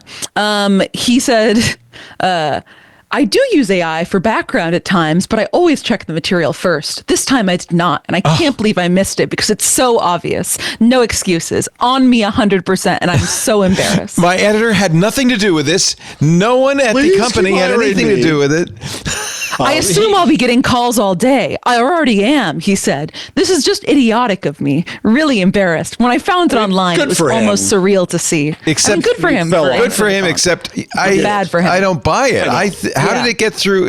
Are you telling me that this... That's why I blame King Features more, and they didn't. With the Washington Post, he talked to the Washington Post too. King Features won't respond to the Washington Post. You tell me King Features said to this guy, hey, just write a thing. We won't look at it. We'll just send it out to everybody. No. Well, maybe. Well, no, by the way, the Isabel Allende book is made up. There is no. That one's made up. There were Tidewater by Isabel Allende, a multi-generational saga set in a coastal town. I'm sorry. No.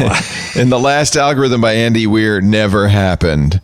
I think would be funny if he now writes a book with that title. Yeah, but he must have been surprised to see it. I'll have to ask him. Wow.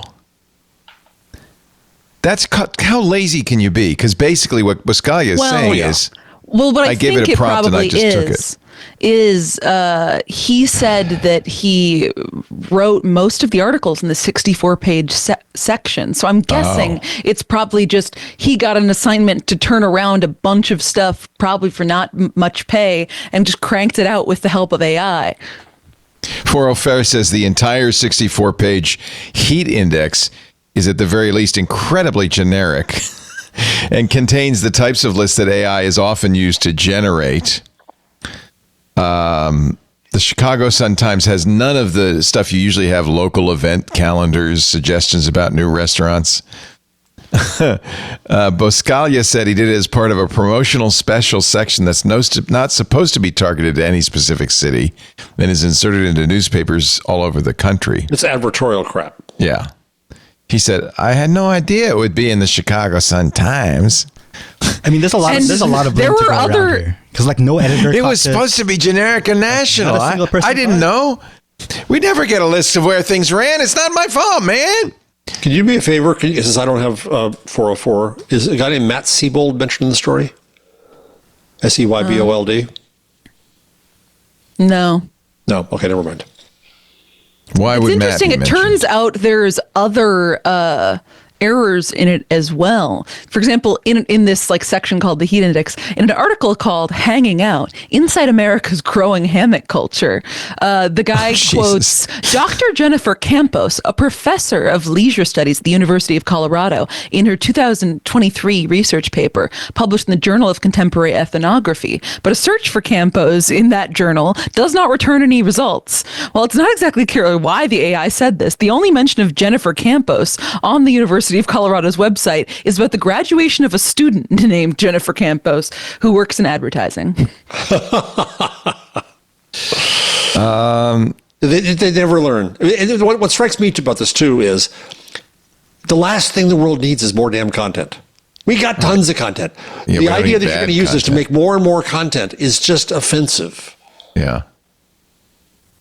It's funny, even though Allende's Tidewater Dreams does not exist, 404 points out that Google's AI snippets say that it does. Oh, no. And attributes this to a list of Allende's books from the Jefferson County Library, which does not list this book anywhere.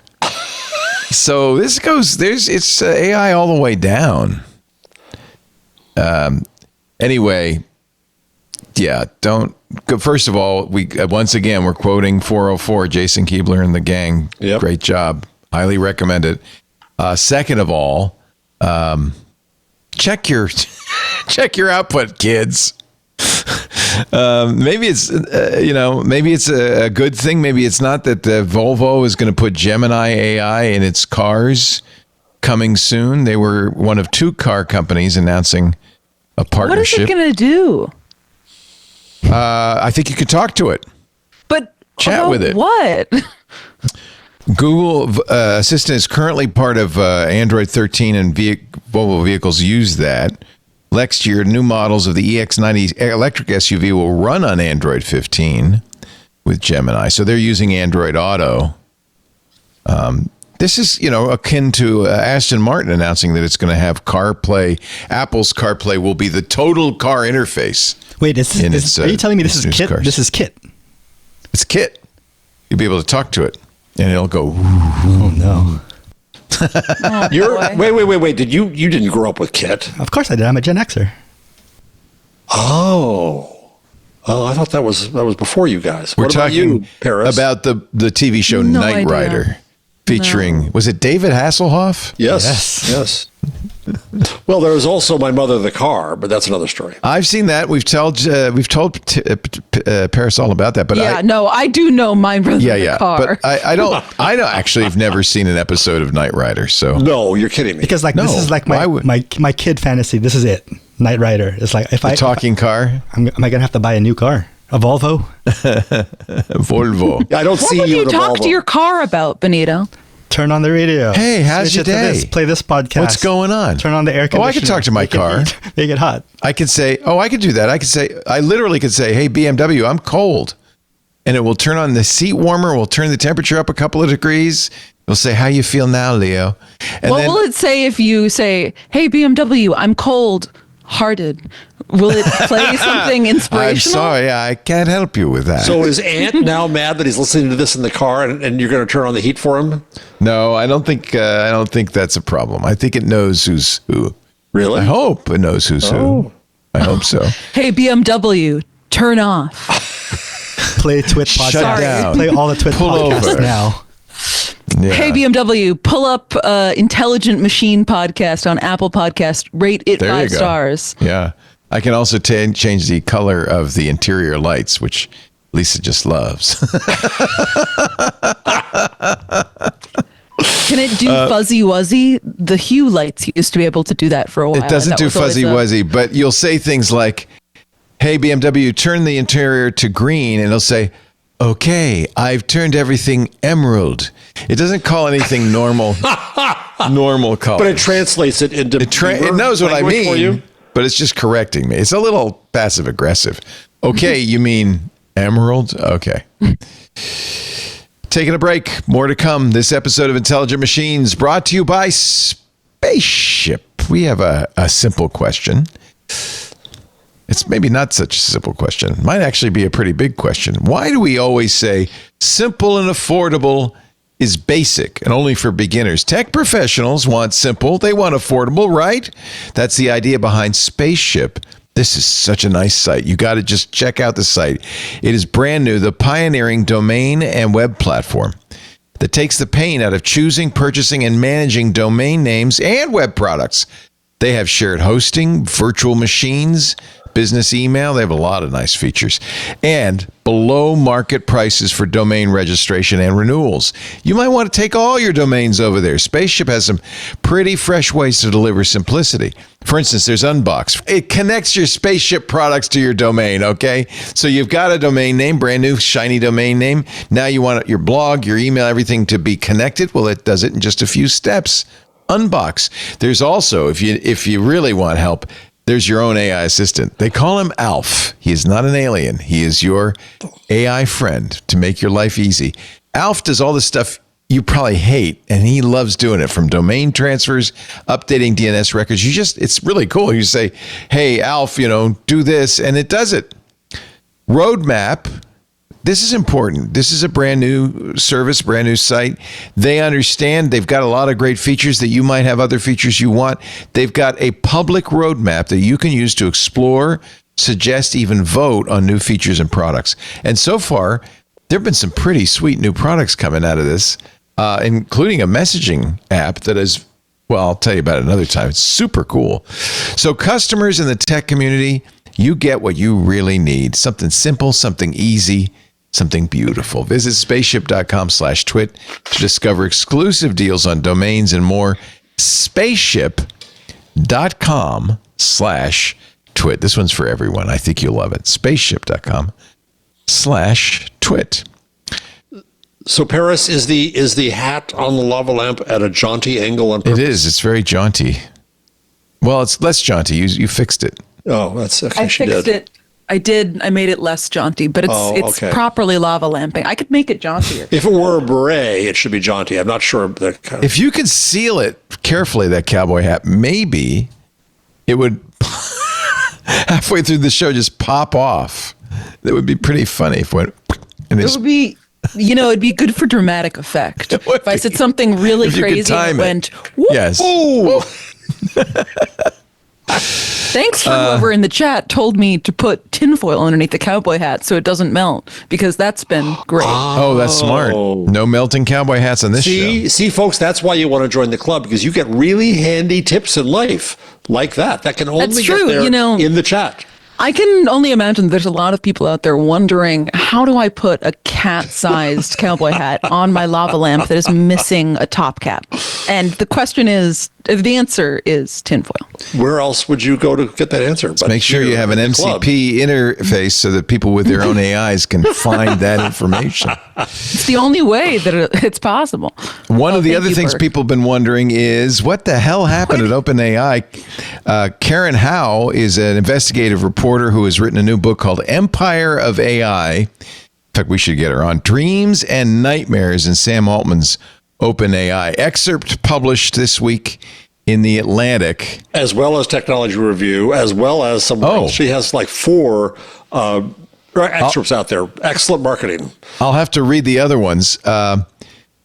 She talks about Ilya Sutskever, who is, of course, one of the people who staged the palace coup against Sam Altman. And apparently, Ilya had a unique way of thinking about AGI. She writes, Sutskever had long believed that artificial general intelligence, AGI, was inevitable. Now, as things accelerated in the generative AI industry, he believed AGI's arrival was imminent. According to Jeff Hinton, an AI pioneer who was his PhD advisor and mentor, and another person familiar with his thinking. To the people around him, Sutskever seemed consumed by thoughts of this impending civilizational transformation. What would the world look like when a supreme AGI emerged and surpassed humanity? By then, he started to focus half his time on AI safety. He appeared to people around him as both a boomer and a doomer. More excited and afraid than ever before of what to come. That day, during the meeting with the new researchers, he laid out a plan. Once we all get into the bunker, he began, according to a researcher who was present.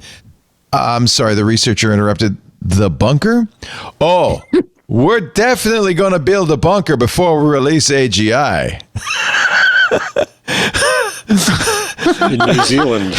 Such a powerful technology would surely become an object of intense desire for governments globally. The core scientists would need to be protected.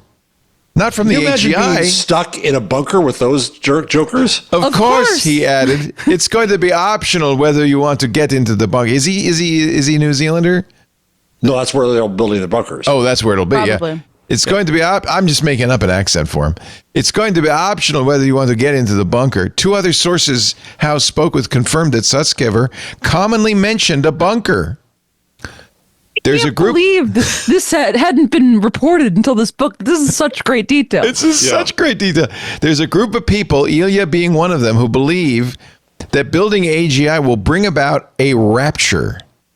Oh, for God's sakes. The researcher told me, literally a rapture. Sutskever declined to comment on this story. Oh, my God. What does that mean? Now, I know in the Christian fundamentalist faith, the rapture is when the true believers are all called to Jesus and just kind of disappear into the firmament, and the rest of us are left behind. Guess what? Yeah, we're left behind for sure. Where'd everybody go? Yeah. But I don't know how that applies to AGI. That doesn't make any sense at all. I think Ilya is God. I think he's saying the machines will just kill all the meat, right? Like that's what he's saying. It'll be that's the question. Horizon. But that's what he's afraid situation. Yeah. I think he's projecting his own desires onto this AI. Maybe that's it. It is. She interviewed more than 90 current and former employees. I didn't realize her excerpts published all over. I have to go. I also subscribe Business to the Insider and where else did I say? MIT Media Technology Review. Yeah, I subscribe to that. Sutskever was the one who, along with Mira Murati, went to the board and said, "Kick him out of the bunker. We got to get rid of Sam." Anyway, I thought that was the most interesting tidbit from it. Well, meanwhile, you also have Hagee. What's his name? The other book. There's 2 OpenAI books out right now. Oh, really? Yeah. There's also hold on. I think there's a third one coming out sometime. Of course there are. I mean, I'm surprised Michael Lewis isn't embedded right now. Well, let's see what he'll do. Keith Hagee. Okay. So his book, which is the excerpt in Wired, is how Peter Thiel's relationship with Yudkowsky launched the AI revolution. Oh, see, I haven't read that yet. Yudkowsky's kind of a little nutty, if you ask me. Wait, did you say Keith Hagee? She was on our show. She was on our show in April. Yeah, that's right. We talked about her. That's right. This book we talked about. Don't you remember? That's right. Never mind. I thought that sounded familiar. We were doing it so early. That was the problem. So long ago. What episode number was that? Can you look that up? It was just a few episodes ago. 813. 813. So, folks, if you want to read a fascinating interview with the author of this book, we were ahead of it. Well, we got a little bit of the juice about the Sam Altman ouster, but we weren't able to really get the inside story. I think Karen Howe has that. OpenAI, of course, Sam Altman went to Abu Dhabi with the president and Elon Musk and Jensen Huang, although, as we mentioned, the president said, "Where's Tim Cook? Tim Cook's not here." No, Tim didn't go. OpenAI's planned data center, according to TechCrunch, in Abu Dhabi, would be bigger than Monaco. Bigger than the Principality of Monaco. 10 square miles. It would consume power equivalent to 5 nuclear reactors. Are they building this where there's no water? Yeah, I don't know why they keep doing that. There's plenty of gas. There's oil, so I guess there's energy. You know, one of the things that they showed... I think it was the Microsoft event. They showed a sealed coolant server farm that didn't use water once it was up and running. Or not as much, probably. It used some. It has to. That sounds like perpetual motion if it didn't. Right. 10 square miles this facility would be. They'd be the anchor tenant in what would become the world's largest AI infrastructure projects, according to Bloomberg, in Abu Dhabi. This isn't Stargate. Stargate's in the U.S. Well, Stargate's in development in Abilene, Texas. That's going to reach a mere 1.2 gigawatts. The Abu Dhabi would be more than quadruple that capacity. I'm going to ask probably a dumb question, but is it, given the amount of energy these facilities use and how much effort is dedicated towards cooling, does it make sense to build them in a hot place? Wouldn't that be a problem? We seem to keep doing that, so it might make sense. They go where the money is. I mean, I guess that's what they all are, like in Arizona and whatnot. But is that not a problem? Is it not a problem when it's like 100 degrees out? Yeah. Does that make it hotter? You use more cooling and you use more water. Yep. That's why China is building its AI data center in space. That's its own set of problems. Long coax cable. China's Ada Space has launched the first of a 2,800 satellite network of AI supercomputers. Jesus. These computers, well, it's funny because we had this conversation on Twit. Yeah, it's cold in space, but the problem is there's no air to conduct the heat out of the thing. So you have to have some sort of radiators. You have to still have a problem. It doesn't solve the problem. It's a different way of cooling, I guess. I'm just imagining a lot of big fans hanging out in space. The fans don't work because there's nothing to blow. That's the thing. It's just like you'd try to bring a fan there. They and they put fins on them and radiators and stuff. The satellites are part of Ada Space's Star Compute program, the first of what it calls the three-body computing constellation. 12 satellites, the first of the 2,800, have been launched. They have an onboard 8 billion parameter AI model capable of 744 TOPS. Wait, did you say three body? They're trying to capitalize on the three body problem? Yeah, it's like the three-body problem, which is also a great Chinese sci-fi novel. Three-body computing constellation. Even it really should be the 2,800 body constellation. But anyway, the eventual goal is to have a network of thousands of satellites that achieve 1,000 petaops per second. It's getting to be insane. We got to start thinking of new words to describe all of this. I think pops is good. I like pops. Pops could be fun. Lines 86 and 87, we see the environmental impact of your accelerationism, sir. Why am I getting blamed for this? Like Because you're the accelerationist. So I do think, yes, obviously it's an environmental hazard.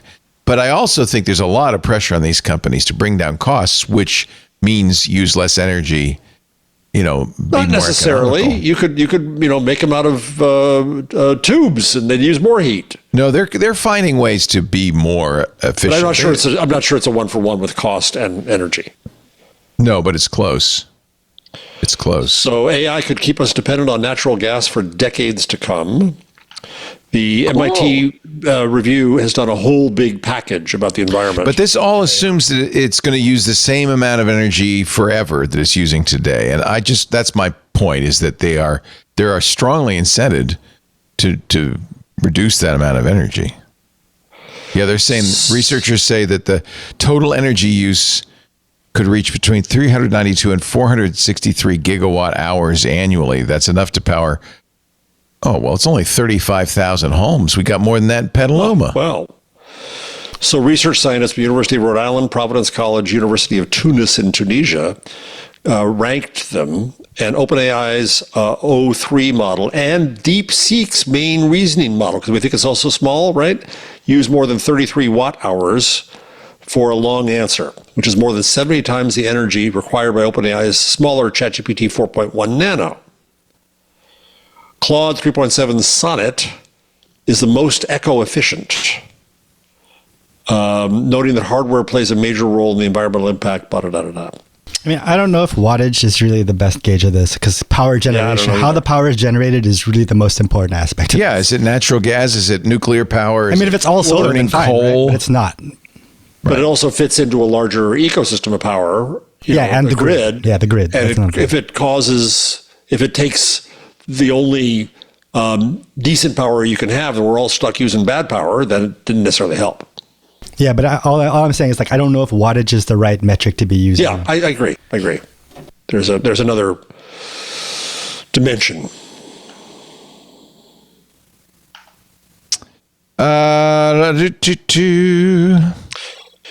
Can I talk what about else something is going on? that is non-AI, but just as fascinating? Yeah, I think, there's so many. We could do literally 5 or 6 hours a day of AI stories. They're just nonstop. I try to pick the ones that are most interesting. Did you see this New York restaurant? I want to know if you can go to this and report back on it. This is a new Japanese restaurant in New York called Shirokuro. All of the surfaces, floors, chairs, walls, counters, are painted to look like a two-dimensional drawing. This looks like a drawing. It looks like that Aha music video. No, there's people in it.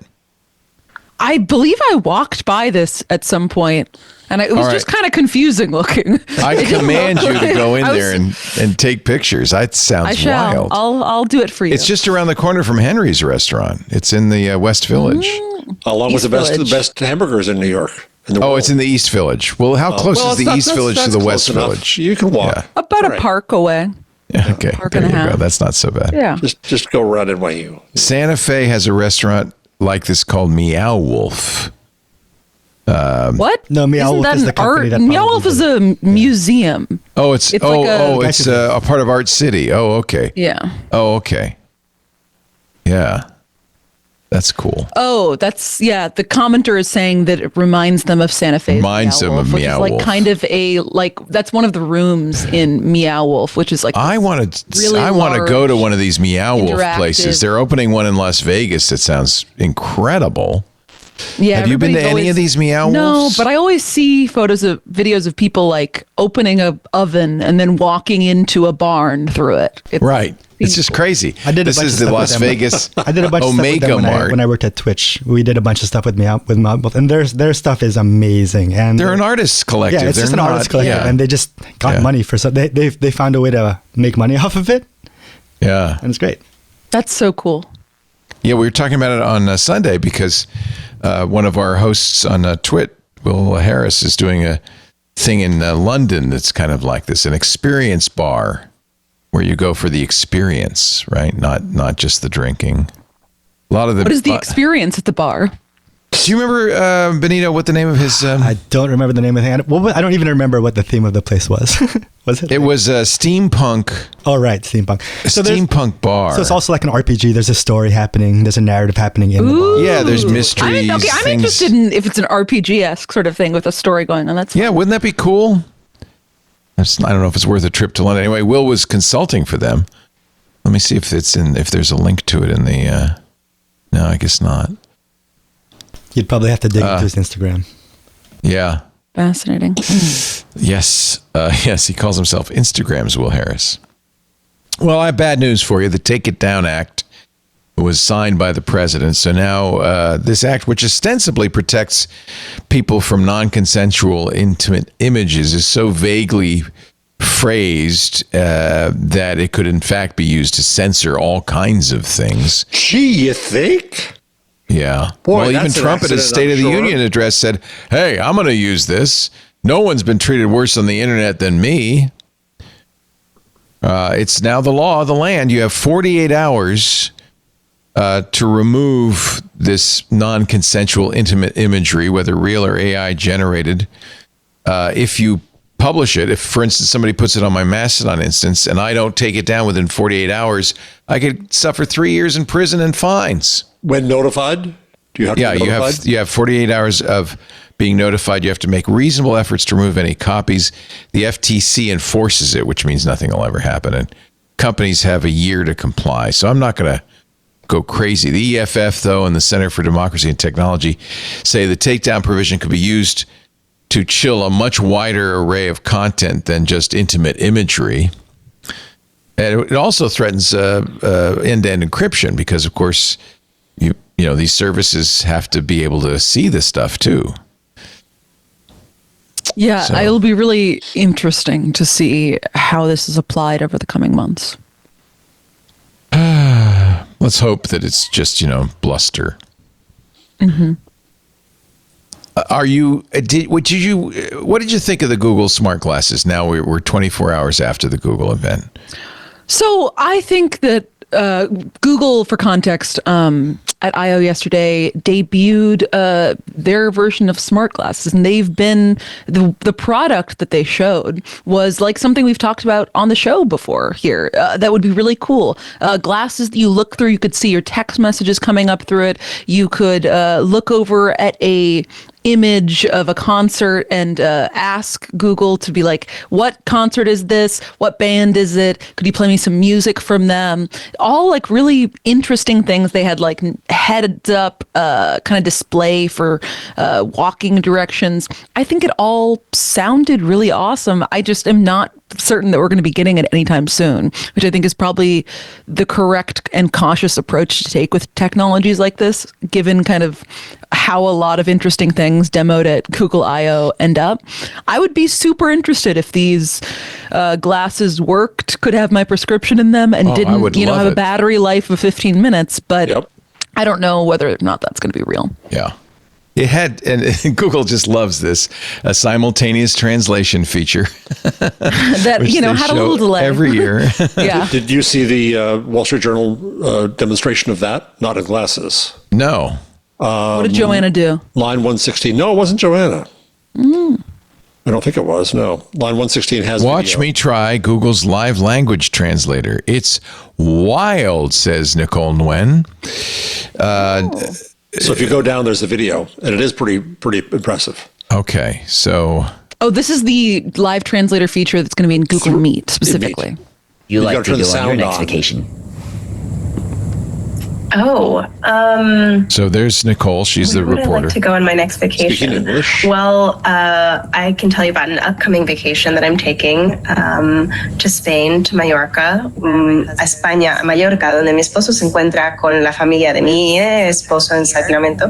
Wow. En una época del año y It's in her sus hermanas voice and her tienen inflection. una fiesta de amor porque ella se casó muy bien y ella está no ninguno de Even the sus lip familiares sync is estaba allí y ahora accurate. tiene una niña pequeña. Oh, good point. Así que está haciendo esto, ya saben, básicamente 5 Interesting. años. So de she's still celebración speaking in matrimonial English, but what we're hearing con is una translated niña, ya saben, Yeah. la in vida real de su time. niña Now, what she pequeña. says is she Así que doesn't estamos hear muy her emocionados de estar translation, en España so y she me encanta doesn't. estar en It's a little Mallorca bit behind porque her. She doesn't slow There down. was a little bit of de que la comida sea tan buena, el overlap aire sometimes, sea but those are perfecto, awkward las things they'll playas sean figure out. increíbles. It's Well, impressive. this is remarkably Practicaré mi real español, tal time. vez. Yes. Wow. I think that was great. I think I got a bunch of that. Let me. Would you want me to play it back to you? Wow. I'm curious. Yeah. We should try that. We should try it. Benito, what do you speak? I speak Tagalog, English, and Spanish. Spanish. Okay, so Is your we can Spanish experiment pretty with you. fluent?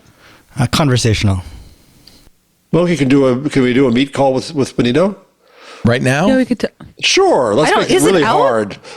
Yeah, let's make it really hard to produce and watch and And listen. Benito has to do all this. Yeah, difficult no, the work pipes are going to get while- all tangled up if we do that. We'll wait. Spanish. We'll wait. Too many tangled wires. Yeah. But I think I will definitely want to see that in action. So it's That's only pretty Spanish cool. and English now, I think, right? Okay. Does it do French or something? Yeah, I think it's French too. No, nope. Well, that looks like Spanish and English. Sergey Brin says, I made a lot of mistakes. Yeah, you did, Sergey. I made a lot of mistakes with the Google Glass thing. Such big mistakes I made. Got the wrong line there. I got the wrong line. This is TechCrunch. He was during an onstage interview with our friend Alex Kantorowicz, which I'm very jealous about. Alex actually was interviewing Demis Hassibis, good get, when Sergey Brin wanders on the stage. I Wow. used to own this place. Wow. Brin went on to say he didn't know anything about consumer electronic supply chains or how difficult it would be to build smart glasses at a reasonable price point. He said he's a big believer in the form factor of smart glasses, and he's glad the company is pursuing them yet again, this time with great partners, Warby Parker and what was the other one, Gentle Giant or something. Google's working with Samsung as well, and Xreal, the company. Is that the company they bought? Anthony Nielsen had those glasses. They're investing up to $150 million in a partnership with Warby Parker. Brin noted how the advent of generative AI makes the capabilities of smart glasses much more tangible than when Google Glass was around. I think that's true. Earlier in the interview, Brin acknowledged how he has effectively come out of retirement to work on Google's Gemini AI. He says he's in the Mountain View, California office nearly every day, which I interpret in billionaire speak to be, like Thursday. For like 30 minutes. He says he's sometimes. He says he's helping when I'm not skiing in Gstaad, I'm there on Thursday. He says he's helping the Gemini team with multimodal products such as Google's video generating model VO3. Anthony was very impressed with VO3 and Flow. He says he can't get into Flow, though. There's a bug with the Google One family subscription. And it's keeping him out. But I can't wait to see what Anthony, our AI guy, does. I can't. Yeah, wait. Yeah, to he's see the that. guy who did the two I different want- moral panics that you saw earlier. I want a moral panic. This is the best line I've got from Sergey Brin. Anybody who's a computer scientist should not be retired right now. They should be working on AI. Come out, wherever you are. Anyway, good get on the part of Alex Kantorowicz. Nice job, Well, Alex. I don't think it was his get. I think that they got Hey, he got invited to do host there, it. and That's then- all. Yeah, that's. I mean, What do you good for him. think, though, of... how do you feel about the Verge guy kind of participating in the product demo? Well, he's not a Verge guy. He's been working, Dieter, whatever his last Dieter name Bohn? is. Yeah. Bohn. He's been working at Google for years. Oh, and he years took now. a job at Google. Yeah. Yeah. Oh, well, then I don't have a problem with it. I didn't even know that. Yeah, he's been like a Google exec we for covered it. years. Oh, I forgot. Okay. Like we forgot that we had that author on 2 weeks Yeah. ago. Keach Stagey, Hagee, Tagey. What does Dieter Bohn do at Google? He works on He's a platforms director and of- ecosystems. Yeah, platforms and ecosystems, and been doing that for 3 years. He was executive editor of The Verge. And co-founded it. Wow. Okay. So that's different then. I thought this was just a gratuitous journalist. What he's talking about is when they were doing the demo for the Google glasses that are not Google Glass, by the way, of course. They didn't make any mention of Google Glass. Oh, no. But It's too when painful a memory. the person was doing the demo, and one side note is throughout the entire live stream coverage, I was paying close attention to the fashion of everybody, which in most cases was awful. When Dieter came out, I was like, there's finally a guy that's dressed normal or kind of cool. And I didn't realize it was him at first. So go off, Dieter Bohn. All right, I got to talk about this New York Times profile of Kara Swisher. I put it in there to torture you. Okay, The headline is I have to talk about my favorite part of it once. how Kara Swisher scaled even higher, and the picture is of her on a rock climbing wall in her trademark aviator sunglasses. Looking as tough as she can look. She's tough with her Cartier watch. She's tough. My favorite detail from this profile is that she played an integral role in Nuzzygate, the Olivia Nuzzi RFK She did. Jr. Scandal. She Yes. said that when she learned about sexual text messages between the two, she passed the information along to New York Magazine and Vox Media, which has always been a question, because one thing that had always rung in my head about this is how did the editor-in-chief of New York Magazine know to interrogate the reporter about this? And allegedly that's how. Anyway, apparently I could get only she's so far in this because it has Scott Galloway in it. apparently the New York Times says she's doing really well. How well, Leo? How well? Is there can you put a number on Mr. that, Galloway Leo? said that their podcast, The Pivot, could generate $100 million in revenue over the next 4 years. Of which And they will would get stand to make 70 million of it. Oh my. Plus, they already owe them how much? They owe who? Vox already owes them a fortune. Oh, really? Yeah, quite a yeah. They owe $20 them million multiple for the first deal, but Yeah. they didn't pay them? Well, they're going to pay Well- them on a weird. Go ahead. Scott Galloway said, what I constantly say to Kara is, you need to start thinking like a billionaire. She's making me much more Yeah, famous. yeah. I'm making her richer, by which he means he concocted a plan that allows them to receive the $20 million in installments over 7 years with interest, rather than pay a hefty tax on a one-time check, because that would just be too much for them. Clearly, I've taken a wrong turn here. The best way to succeed in podcasting is just to be as awful as you possibly can. Well, and you've got to be named Faust and make a deal. Yeah. People did. You're too nice a guy, Leo. I couldn't make Can't do those it. deals. No. Kara's completing, she used to be on our shows, I should say, and I'm just very jealous. She's completing a deal for a documentary series about cheating death. She had a thing happen to her in an airplane, a blood clot. Anyway, so I guess she cheated death.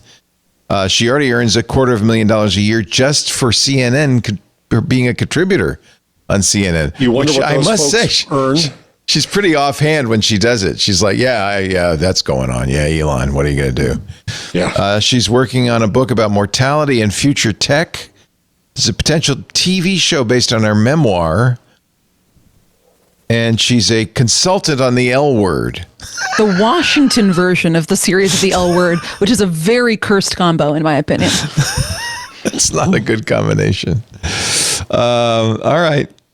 I mean, look, God bless her. I'm glad she's doing really well. She's doing very well. And Do you ever listen to their podcast? no, I don't. No, I don't. I couldn't bear to with Galloway. Yeah.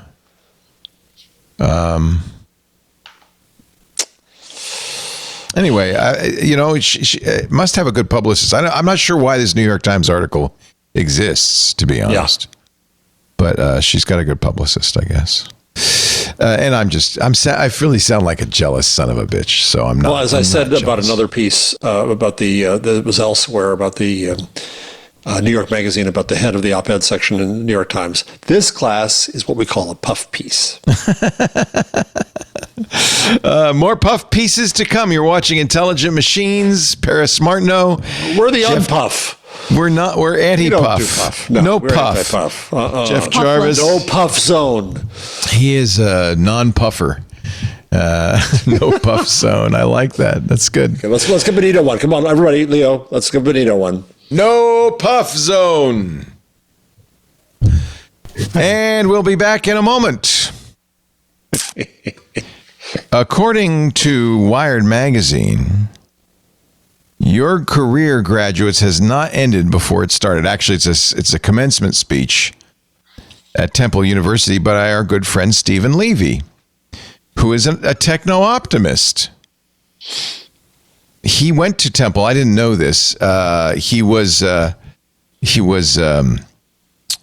liberal arts major at Temple, but then he heard about something going on in MIT. He said, I didn't touch a computer keyboard during my 4 years at Temple. It wasn't until almost 10 years after my graduation I finally interacted directly with a computer. I was assigned a story for Rolling Stone about computer hackers.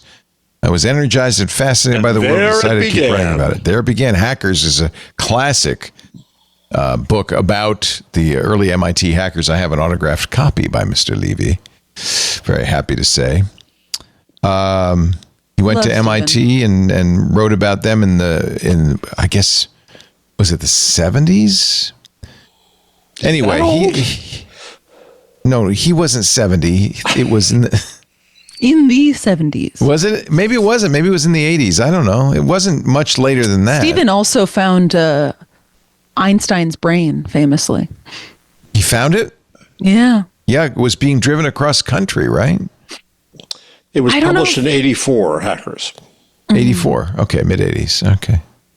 It feels like so long ago, doesn't it? Stephen has the most interesting career.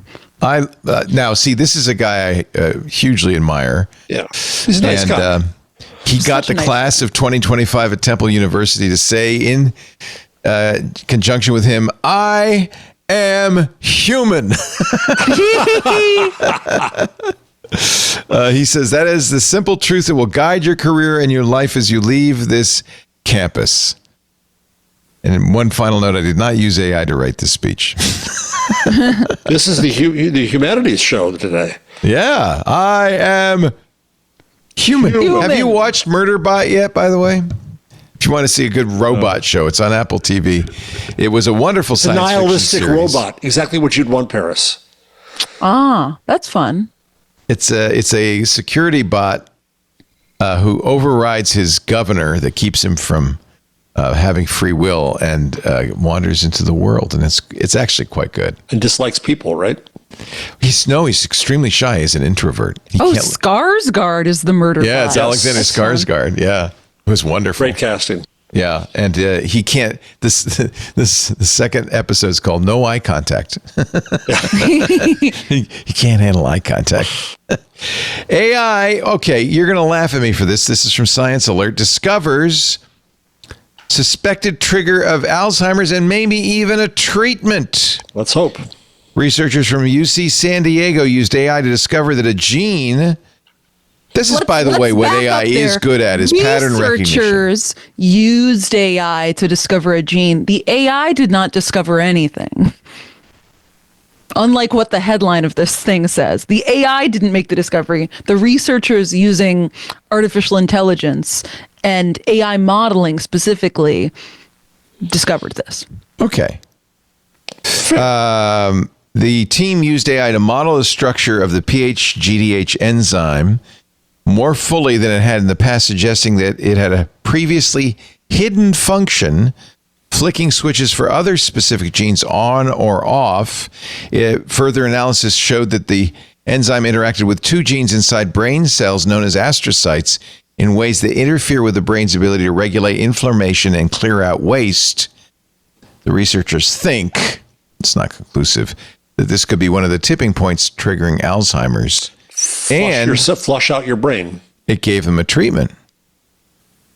They found they were looking for a drug that would block PHGDH's ability to regulate genes in astrocytes. They found a molecule called NCT503 that fit the bill, again, using AI modeling. See, so imagine if this lab or labs like this had the budget of OpenAI.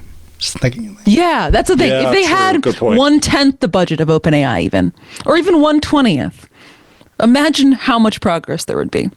Well, meanwhile, Sam Altman is putting up like $250,000 to win a contest to find hidden civilizations in South America. Good for him.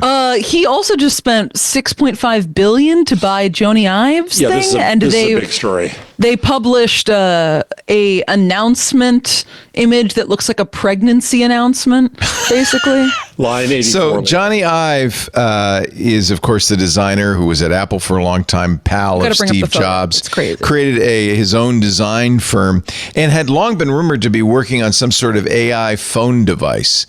That's what they bought. His AI devices startup, $6.4 billion, all stock though. So, you know, did they buy some great thing he's already invented, or did they buy getting Jony Ive? That's a good question. It sounds like they just bought Jony Ive because he's going to continue his creative collective called Love From. That's independent. Ive is taking on, quote, deep creative and design responsibilities across OpenAI and IO. And there they are announcing the birth of their child. This is an extraordinary moment. Do you think they were even in the same room? No, there's like a whole video of them doing a bunch of stuff together. Oh, okay. At the bottom, scroll down. It's a new buddy movie? Oh, boy. Basically, scroll down. Wait a minute. This is written in free verse. Yeah. This is an extraordinary moment. Computers are now seeing, thinking, and understanding. No, they're not. Wait a minute. They're certainly not understanding or thinking. Despite this unprecedented capability, our experience remains shaped by traditional products and interfaces. So they've been working together for 2 years. And as IO, which is the name of the Ive company, Jony founded IO with Scott Cannon, Evans Hankey, another Apple designer, and Tang Tan. Great name, man. If your name were Tang Tan, you'd either have to form a rock group or a rap hip hop group or a beverage group. I'm thinking beverage, yeah. A beverage group. We're both Tang poisoned Tan. by Tang. Yeah. We gathered together the best hardware and software engineers, the best technologists, physicists, scientists, researchers, and experts in product developing and manufacturing. The IO team, focused on developing products that inspire, empower, and enable, will now merge with OpenAI to work more immediately. Okay, I'm going to make a prediction. You will never see a product out of this, ever. And if you do, it will be like R1. He's like the Shiggy of OpenAI. He's the Shiggy. Here, at the same time, I think it's really important that they hired Fidji Simo as a real manager. Oh, okay. Is he good? Well, as a sub-CEO. Fidji is great. No, Fidji is she. She was the CEO of Instacart. And before that, Facebook. Well, she certainly knows how to deliver product. Here we are. She does, actually. In the OpenAI tower, which is just as high as the Transamerica Pyramid. Be really casual, Sam. If you scroll like halfway through the video, it's just like them sitting at a wine bar together, getting real cozy. It's a partnership based on They literally is like a marriage announcement video. It's something beautiful. I can't wait to the gender reveal. IO is a beautiful non-binary baby. Okay. I can't imagine anything good coming out of this. Except, well, Jony Ive has a lot more money. Not that he needed it. What an interesting sidelight to this is. So it's $66.4 billion in a stock deal before the cap table and stock structure of this company is even clear. Oh, wow. So there's dilution going on before they've even figured it out. Watch your wallet, Johnny. That Sam Altman's a Sharpie. All right, we're going to wrap it up here. So pick something interesting, something good, something you want to talk about. I got something I want to talk about. Oh God! Use This workspace. No. This is wonderful. This is heartwarming. Oh, are you having a baby? His name's Io. Congrats. I'm sorry, Jeff. Go ahead. I'm listening. Gingers are black. Oh, I did see this. This has been phenomenal on TikTok, and I went and found the right videos down at 153. Oh, 153. Yeah, so I need the video. The first video is someone comes on and says, "Here we go. I've got to turn on the audio. Don't forget." Again, everyone who is ginger, who has red hair, those are black people. All gingers are black people. If they have red hair, they are black. You see a white man with red hair, that's a black man. You see a white woman with red hair, that's a black woman. Got it. Gingers are black. All gingers. I love that there's no further explanation. She can explain this. Didn't matter. This then launched an incredible thing, where what I love about it is that it's black people saying we get to decide who's black. Oh, and it's people with red hair. We're just deciding that. And it's red people with red hair saying we have where the gingers are back, or shall I say black. Listen, I did not know that they was treating y'all like this, baby, but welcome to the community. I love this for y'all. Few things I need y'all to know. I need y'all to know the ER, the hard ER, done. Don't let them call you that no more. You are gingers. You hear me? Gingers, okay? No more ginger. All right, next, we don't let them touch our hair. That beautiful, gorgeous hair of yours, somebody try to touch it, back the hell up. Don't touch our hair. We don't do that, all right? Next, y'all want y'all invite to the cookout. Y'all got it, baby. But let's ease on in there. You know what I'm saying? Don't be trying to cook nothing. Bring stuff, that's like forks, plates, cups, foil, things like that. But I'm excited. We outside this summer, baby. So play another one. This is very funny. So they're just all joining the fun. Oh, here's a ginger. Thank the black community. Is that Ed Sheeran? No, but back it up. Listen to it again. Now that gingers are black, I'd first like to thank the black community for welcoming us with open arms. And secondly, I'd like to humbly submit my application to bring a dish to the cookout. Now, my specialties are in barbecuing, and things that I need to work on is soul food. So the gingers have awoken to their true nature. I haven't seen spice of this caliber since the great purge of Arrakis. They called Paul Atreides the Messiah. But alas, we knew better. I like it that he's ironing air. And he's doing it quite well. Very well. Red bone. Extra butter. Send the flying hellcat. You have to see the video, folks. It's quite good. He can come to the cookout. One more? Yeah, There's sure. I got like 6 here. This is what I love. I have to say, this is what I love about TikTok. Yeah. Is how people pick up on stuff and then run with it. It has been a really good week to be a redhead. My entire social media feed is filled with black creators and redhead creators.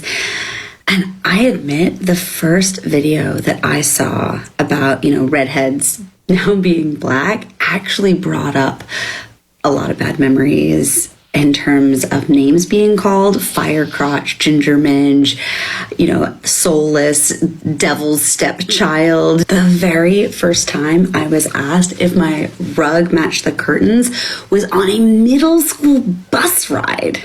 And I talk about open relationships and non-monogamy on social media, so I get that comment from adults. Now to have the black community call out and welcome their red velvet cupcake cousins to the community. I have never found a term more endearing. I feel like my childhood self just got picked for the cool kid kickball team. Well, actually, cookout. And yes, I know to only bring silverware and SPF. And before anyone comments, I know I don't have black skin. All I have to do is look down.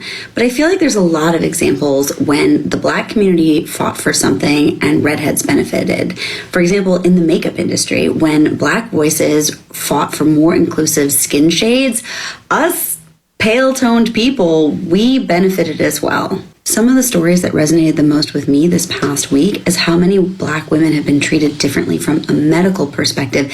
And instantly I got it because the same thing has happened to me. I've had two. So it's funny, it's serious, it's open, it's cultural, and it's an amazing thing where people are coming together. And you have videos of red-headed people saying, "Let's not ruin this. This is a good thing." And you have was it just all started by that first woman who just said video? She just did it, and that was it. It took off. That's pretty funny. If you do the next one, it's just a quick sight gag. I can't. I've lost. We can't. Oh. I scrolled away from it. Now I don't know what the next one is because you posted about 30 of them. 158. See, I always have the answer, Leo. Always have the answer. I was ready. I was ready to move on, but no. I didn't realize we were allowed to post 75 links. Wow. Oh, actually, I was wrong, but that's okay. That's all right. It's not 158? Oh, which one is it? 157 is the quick. I've got a similarly off-topic thing that we can go to after this. Okay, great. So this is my best friend. He's a warm-hearted person who loved me till the end. Learning how to do hair. My best friend. He's a warm. It's a red-headed guy and a black guy bonding. Yeah. I like it. That's actually very cute. That's very cute. The whole thing is great. Yeah. Paris, you were going to say? I was listening to a random song this week, and I stopped in my tracks when I got a couple seconds into the lyrics. It was the song Loose Lips by Kimya Dawson, which is from 2004, I guess most notably on the Juno soundtrack. And in the third line, it says, "To San Francisco, Double Dutch Disco, Tech TV Hottie," and then something else. What? Do it for Scotty. But Do It for Scotty is somewhat unrelated to the Tech TV Hottie. No, there's a Tech TV Hottie named Scott. Was he Hottie? Yeah. Was he hot? Oh. Yeah. Then I guess that was it. He was a comic. I Googled Tech TV Hottie Scotty and got nothing. So Scott Harriott, Herriott. He was a comic. Okay, look him up. See if he passes your test here. See if he's hot. He's a little skinny, but he's cute. And he was very funny. He hosted the internet show. We had a show all about the internet because it was new. Were you familiar with the fact that I did not know there was a song about him. Very prominently within the first 30 seconds, there's a Tech TV Hottie. And I loved the movie Juno. I don't know if I heard this song. It must have, right? I think it was. I don't know if it was played in it, but it comes. You know what? I'm going to email Scott Harriott and ask him about this. I mean, you should. He would know if anybody, right? It's got to be, right? I just thought that was fantastic. Now, this may or may not make him a hottie, but he became a kind of, I think even at the time, a Sasquatch. He makes movies about Sasquatch. What? He makes movies about Sasquatch. I think that disqualifies him right there. I don't know. It depends. He was pretty. That photo's not doing anything. It was pretty. It was pretty funny. It was it's tongue in cheek. Even at the time, he acted like he was really serious about the whole thing. Okay, that could be fun. Let me see if I can find a picture of him.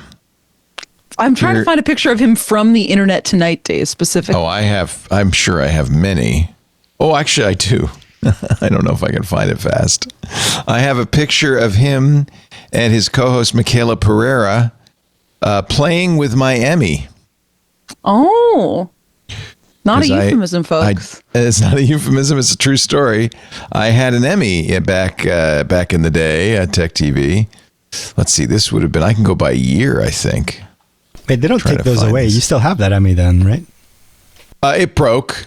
How did you break an Emmy? It was on the shelf behind me here, and the wind came up and it fell off. And well, I still have part of it. Which part? Oh, it broke again. Oh no! It fell off and it snapped off its base. So what I did is I made a hybrid of the Emmy and the Webby. I call it a Wemmy. Now, I don't know if I get this out because it looks like her wings have become enmeshed in the Webby. Well, she's going to emerge. Here she goes. She's emerging. There she is. Ooh. Miss Emmy. Broken. That's fun. Well, it's still an Emmy, and you can still poke somebody's eye out with this. Oh, one of the wings is broken, but the other one is still intact. Anyway, let me see if I can find. Were you mentioning any popular songs? I don't think there was a song about me, Juno. No, if that's what you're asking. Dang. R.I.P. Oh yeah, here it is. I think I found it. Oh no, that was the reunion Tech TV. Shoot, now I really want to find it. Did Soledad come to the reunion? No, she wasn't on Tech TV. She was on MSNBC. Oh, that's right. She predated that. Is he in this video that someone named Briggs posted in the Discord chat? Probably. People, a lot of the people who watch our shows are rather devoted Tech TV fans. Let me see if I can go by year. Well, I thought that was delightful. I had listened to that song many times before, to be honest. And I literally almost dropped my plate. I was like, "What? Tech TV?" I had to pause.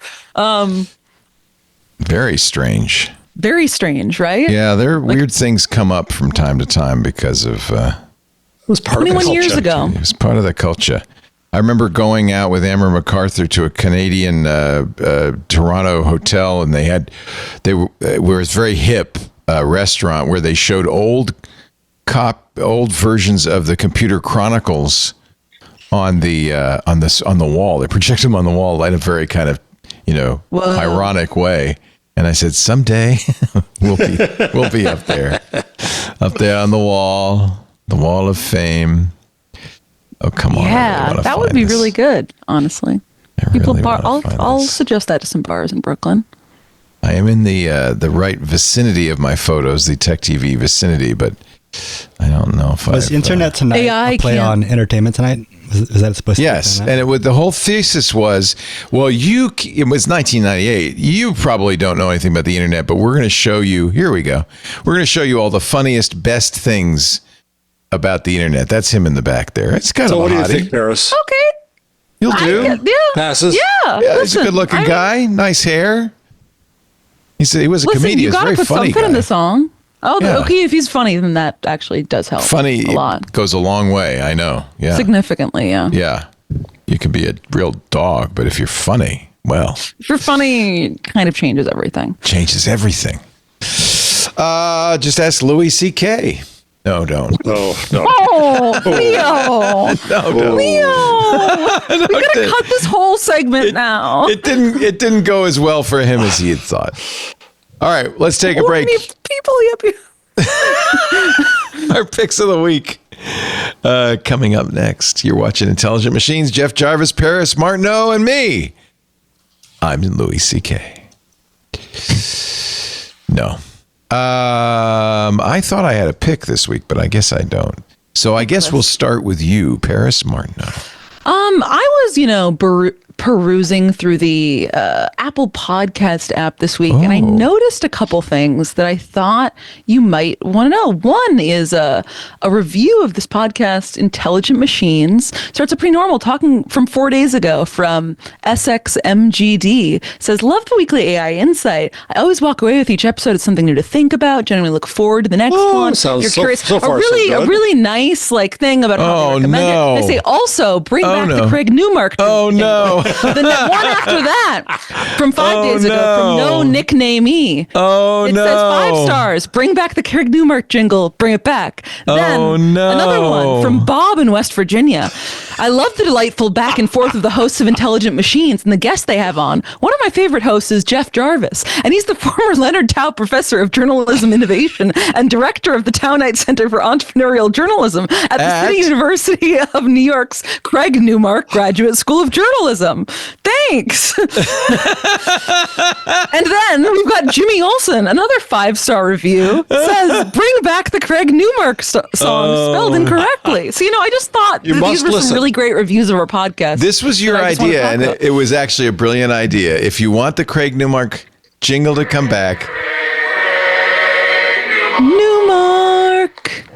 Did you play that, Jeff? You played that. Wait, I've got now we have a revolt on our hands. He's playing it off of his phone. I wonder how he's doing that. That's crazy. Harris, you got it too. It's called magic. Jeff, I'm trying to wait. Oh, all you have to do to bring the theme back for real is leave a 5-star review on Apple's iTunes. Your turn, Paris.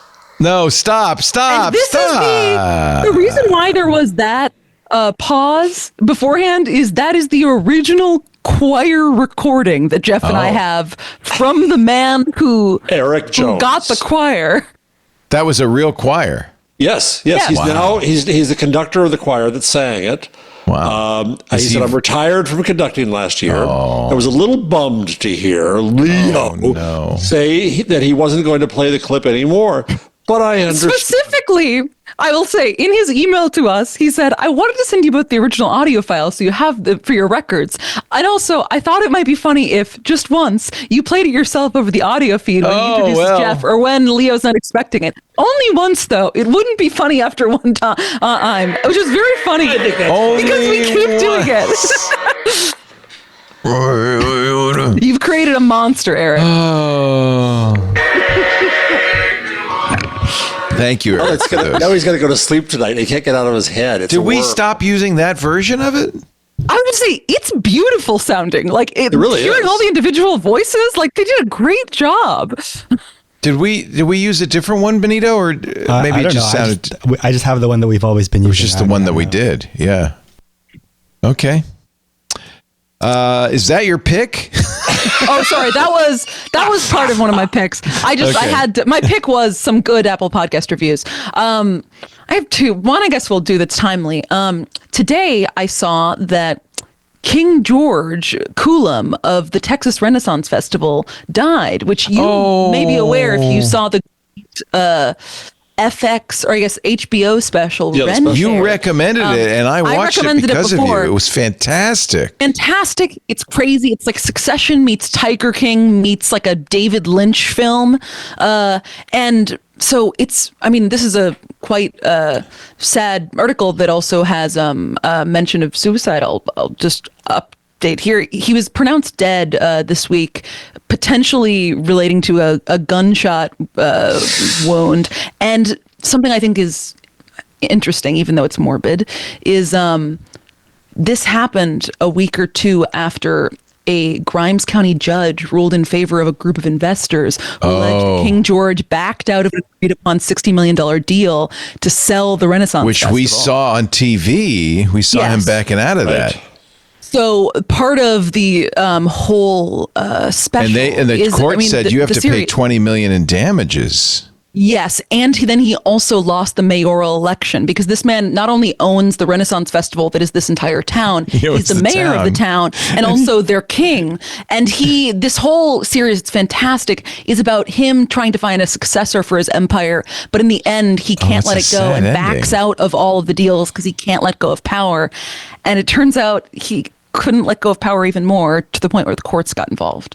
Oh my goodness. So, it was just a shocking kind of coda to all of this. And it was also, morbidity aside, I just wanted to use it as a plug to watch Ren Fair on HBO because it's frankly, despite this, a fantastic series. And I think somehow made even more darkly fascinating. I think that what they've got to do is have at the end of it, they have to say, and the final chapter has been written. Wow. Yeah. He lost the mayoral election in this town of 118 people that he basically owns.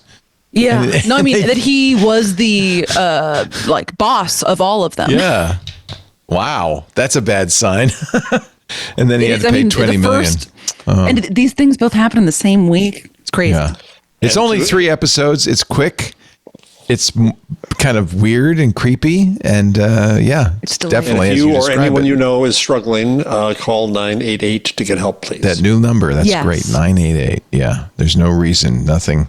No good comes out of a permanent solution to a temporary problem. Yeah. Thank you. Ren Fair recommended.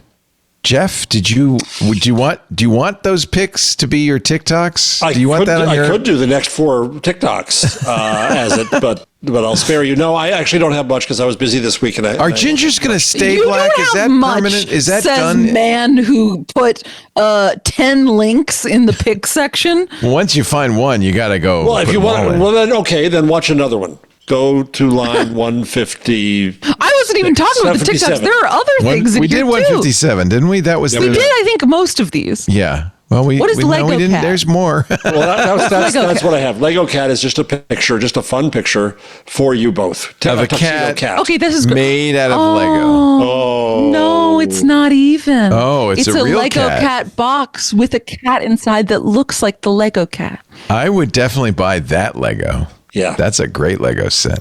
So I wish I could. I wish I could show you,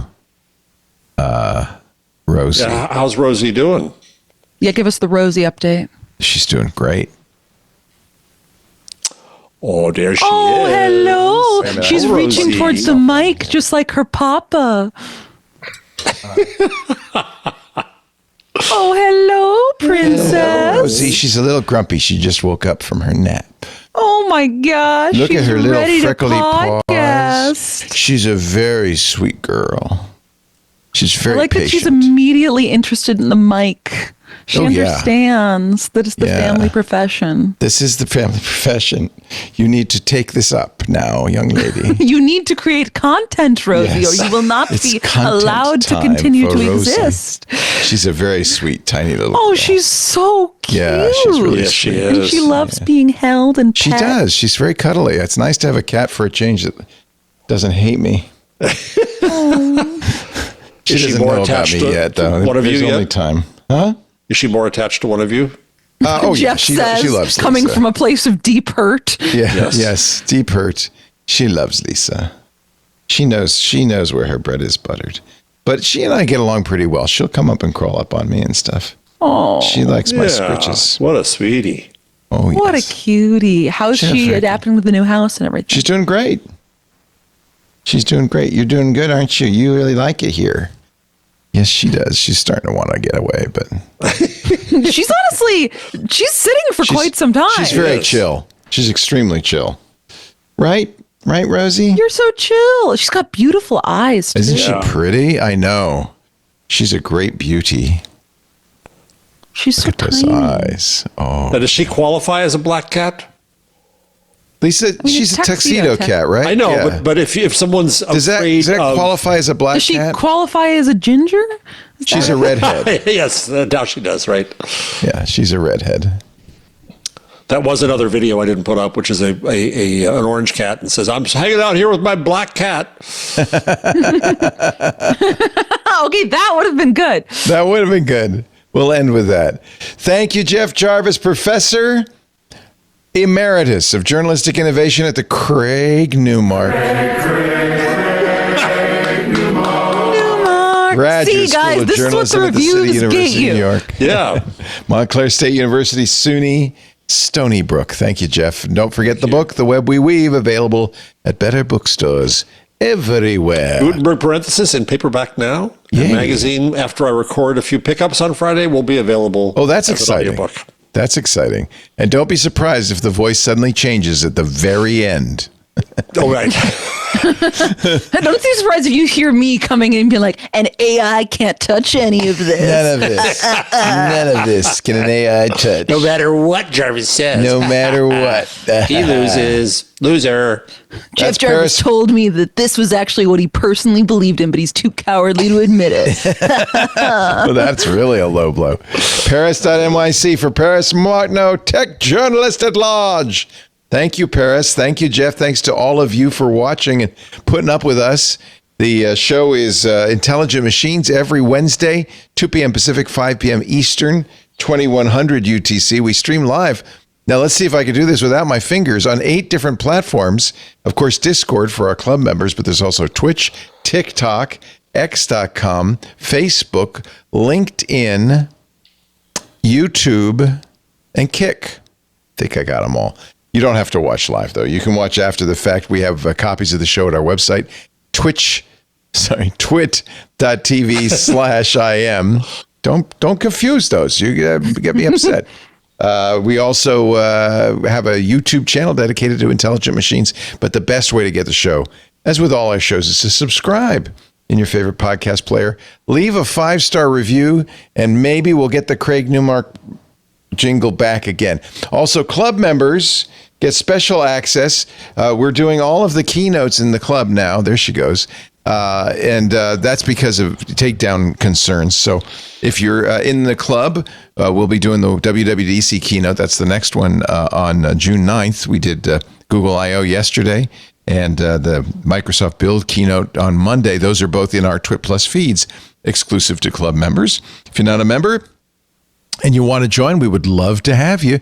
You get ad-free versions of all the shows, access to those special programming, and of course our Discord, all for $7 a month. Go to twit.tv/clubtwit to find out more. And both club members and non-club members should subscribe to the Twit newsletter, twit.tv/newsletter. That's where you will find information about upcoming events, pictures of our kitty cats, and more. Twit.tv/newsletter. Thank you, Paris. Thank you, Jeff. Thank you, everybody. We'll see you next time on Intelligent Machines. Bye-bye. I'm not a human being, not into this